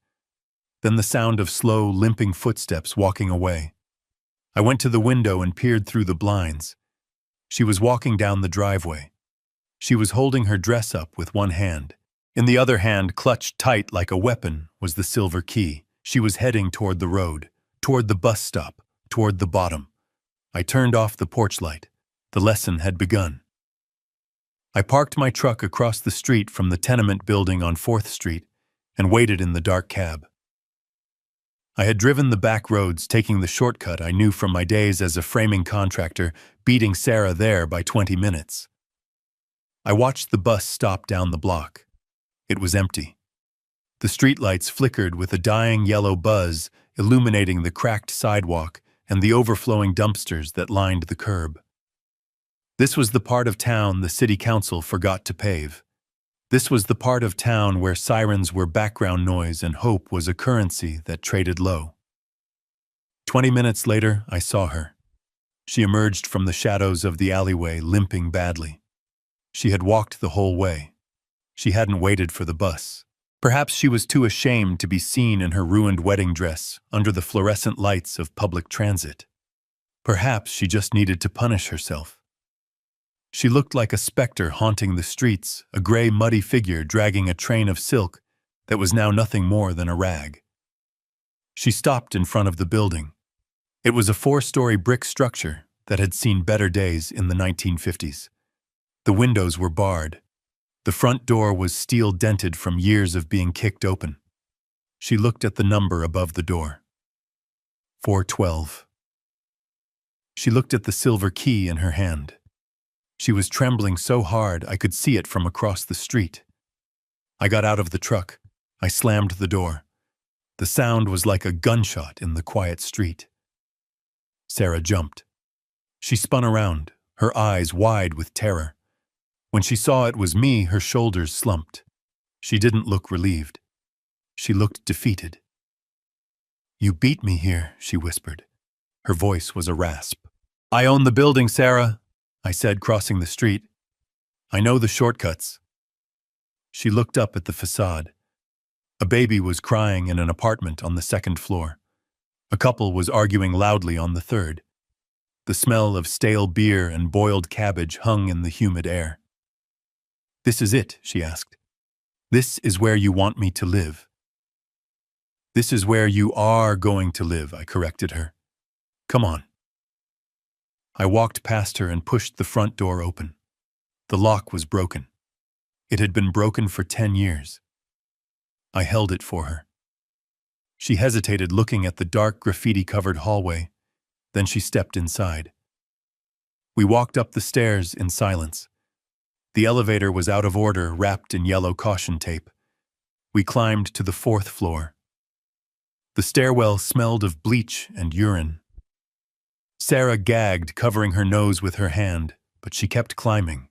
She had no choice. The alternative was the street. We reached apartment 4B. I took the key from her shaking hand and unlocked the door. I pushed it open and flipped the light switch. A single bare bulb in the center of the ceiling flickered to life, casting a harsh, unforgiving light on the studio. It was small, maybe 300 square feet. The floor was linoleum peeling at the corners. There was a single twin mattress on the floor in the corner, made up with clean but cheap sheets. There was a small table with one chair. A hot plate sat on the counter next to a mini fridge. The walls were painted a color that was supposed to be cream but looked more like nicotine stain. Sarah walked into the center of the room. She turned in a slow circle. She looked at the barred window that looked out onto a brick wall. She looked at the bathroom door, which didn't quite close all the way. "It is a prison," she whispered. "It is a start," I said. I closed the door behind us and leaned against it. "This isn't punishment, Sarah," I said. "This is history. You don't remember this place, do you?" She looked at me, confusion clouding her exhaustion. "Why would I remember this dump? Because you lived here," I said. "For the first 2 years of your life. This apartment, Unit 4B. This is where I brought you and your mother after the hospital. This is where I learned to mix concrete during the day and study blueprints at night. This is where your mother sewed curtains from scrap fabric to make it feel like a home." She stared at the walls as if trying to see the ghosts of her past. "We were happy here," I continued. "We didn't have money. We didn't have status. But we had each other. And we had a dream. We worked our way out of this room, Sarah. We didn't marry our way out. We didn't scam our way out. We built our way out." I walked over to the small table. There was a folder sitting on it. I opened it. "This is the deal," I said. My voice was hard, leaving no room for negotiation. "I have paid the rent on this unit for 1 year. The utilities are in your name, prepaid for 3 months. After that, you are on your own." I pointed to the application form sitting next to the folder. "That is an application for the diner downstairs. Sal's place. I know the owner. He is expecting you tomorrow morning at 6 a.m. for a shift. It pays minimum wage plus tips. You will wear a uniform. You will serve coffee. You will clean tables. And you will smile while you do it." "I can't be a waitress," she sobbed. "I have a degree in art history." "Your degree didn't teach you how to spot a con man," I said. "Maybe waiting tables will teach you how to spot a hungry person. You need to learn the difference between want and need." I pulled a prepaid flip phone out of my pocket and tossed it onto the mattress. "That is your phone. It has my number programmed into it. It has the police. It has the fire department. It does not have Instagram. It does not have your friends' numbers. You are going to be offline, Sarah. You are going to disappear from the world you tried so hard to impress." She looked at the cheap plastic phone. It looked like a toy compared to the smartphone she had lost. "And if I say no," she asked, her voice trembling. "If I leave?" "Then you leave," I said. "The door is unlocked. But if you walk out that door, Sarah, you are walking out of my life forever. No inheritance, no contact, no safety net. You become a stranger to me." I paused, letting the weight of the ultimatum settle on her shoulders, but I added my voice, softening just a fraction. "If you stay, if you stick it out for 1 year, if you can prove to me that you can live on what you earn, that you can stand on your own 2 feet without leaning on a man or a trust fund, then we talk. Talk about what," she asked, wiping her nose with the back of her hand. "About a job," I said. "A real job. In my company. Not as a director, not as a VP, but as an entry-level associate. You will learn the business from the ground up. You will learn what it actually means to build something." She looked at me. Her eyes were red, swollen, and devoid of the arrogance that had defined her for a decade. She looked at the mattress on the floor. She looked at the hot plate. She looked at the ruined dress she was wearing, a costume for a play that had been canceled. She realized then that she had no cards left to play. Jason had taken her future. I had taken her cushion. She was stripped bare. I watched the fight go out of her. Her shoulders dropped. Her head bowed. "Okay," she whispered. What I asked. I wanted to hear it. Okay, she said louder. I'll stay, I'll do it. Good, I said. I walked to the door. I placed my hand on the knob. There are clothes in the closet, I said. I went to Target. Jeans, t-shirts, work shoes. Get out of that dress, Sarah. Burn it. It doesn't fit you anymore. I opened the door. Dad, she called out. I stopped, but I didn't turn around. Yeah. Did you really ban yourself? She asked. Did you really put that sign up? I looked at the dark hallway. No, Sarah, I said. You put the sign up. I just enforced it. I walked out and closed the door. I heard the lock click behind me. I stood there for a moment in the smelly hallway, listening. I heard her walking across the linoleum. I heard the rustle of the dress. And then I heard the sound of the shower turning on. She was washing off the mud. She was washing off the makeup. She was washing off the lie. I walked down the stairs, my boots heavy on the steps. I got into my truck and started the engine. I didn't drive home immediately. I sat there for a long time watching the window of apartment 4B. The light stayed on. It was the hardest thing I had ever done. Leaving my child in a place like that. Leaving her to scrub dishes and count pennies. Every instinct as a father was to run back up there, wrap her in a blanket, and take her back to the cabin. To tell her it was all a bad dream. But a parent's job isn't just to protect their children from the world. It is to prepare them for it. And Sarah wasn't prepared. She was soft. She was entitled. She was weak. If I saved her now, she would stay weak forever. If I let her break, she might just have a chance to rebuild herself into something stronger. I put the truck in gear and pulled away from the curb. The road ahead was dark, but for the first time all day I felt a flicker of hope. She hadn't run. She hadn't quit. She had stayed. The demolition was over. The foundation was poured. Now the real work could begin. I watched the seasons change from the cab of my truck parked down the block. Summer turned to autumn, stripping the leaves from the trees on 4th Street, leaving the tenement building exposed and ugly against the gray sky. Then winter came, frosting the windows of apartment 4B with ice patterns that looked like prison bars. I never went inside. I never called, but I saw her. I saw her leave the building every morning at 5:30. In the beginning, she walked with her head down, her shoulders hunched against the wind, wearing the cheap coat I had left in the closet. She looked miserable. She looked like a woman serving a sentence. But as the months ground on, her posture changed. Her stride lengthened. She stopped looking at her feet and started looking at the horizon. I went to Sal's diner sometimes, always sitting in the back booth, where the shadows were deep, wearing a baseball cap pulled low. I watched her work. It was brutal. The morning rush at Sal's is a combat zone of clattering plates, screaming orders, and customers who think a $3 tip gives them the right to treat the staff like servants. I saw a man in a suit snap his fingers at her because his toast was cold. "Excuse me, sweetie," the man barked. "I have a meeting in 10 minutes. This is garbage. Take it back." The old Sarah would have thrown the plate at him. The old Sarah would have told him that her shoes cost more than his car. But this Sarah didn't flinch.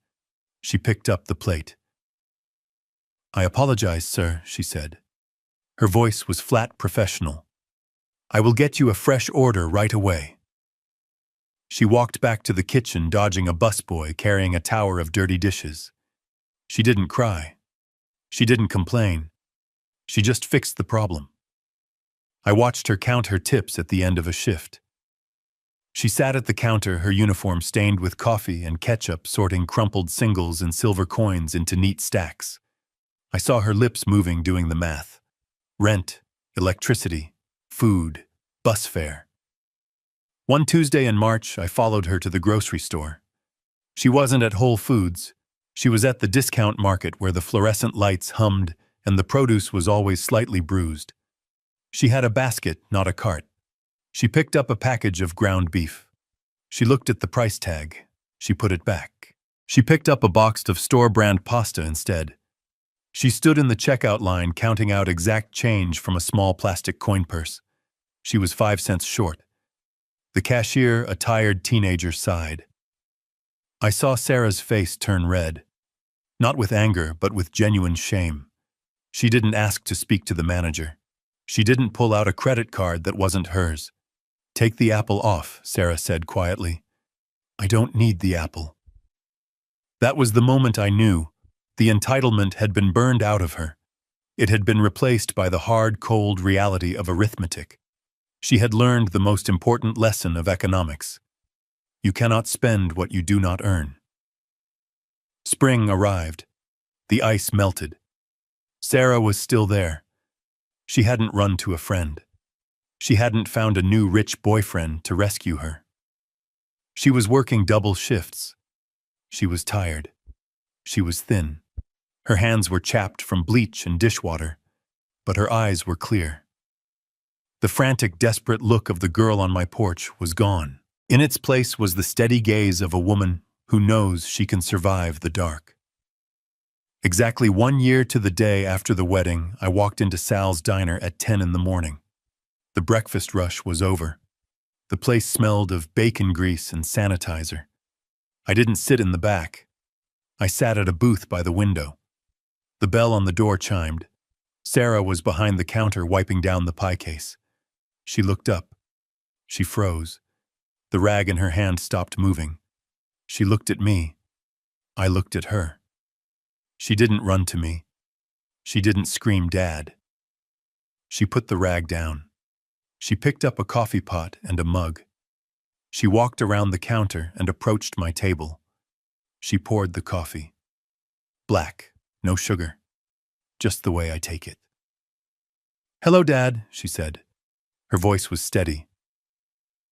"Hello, Sarah," I said. She put the pot down.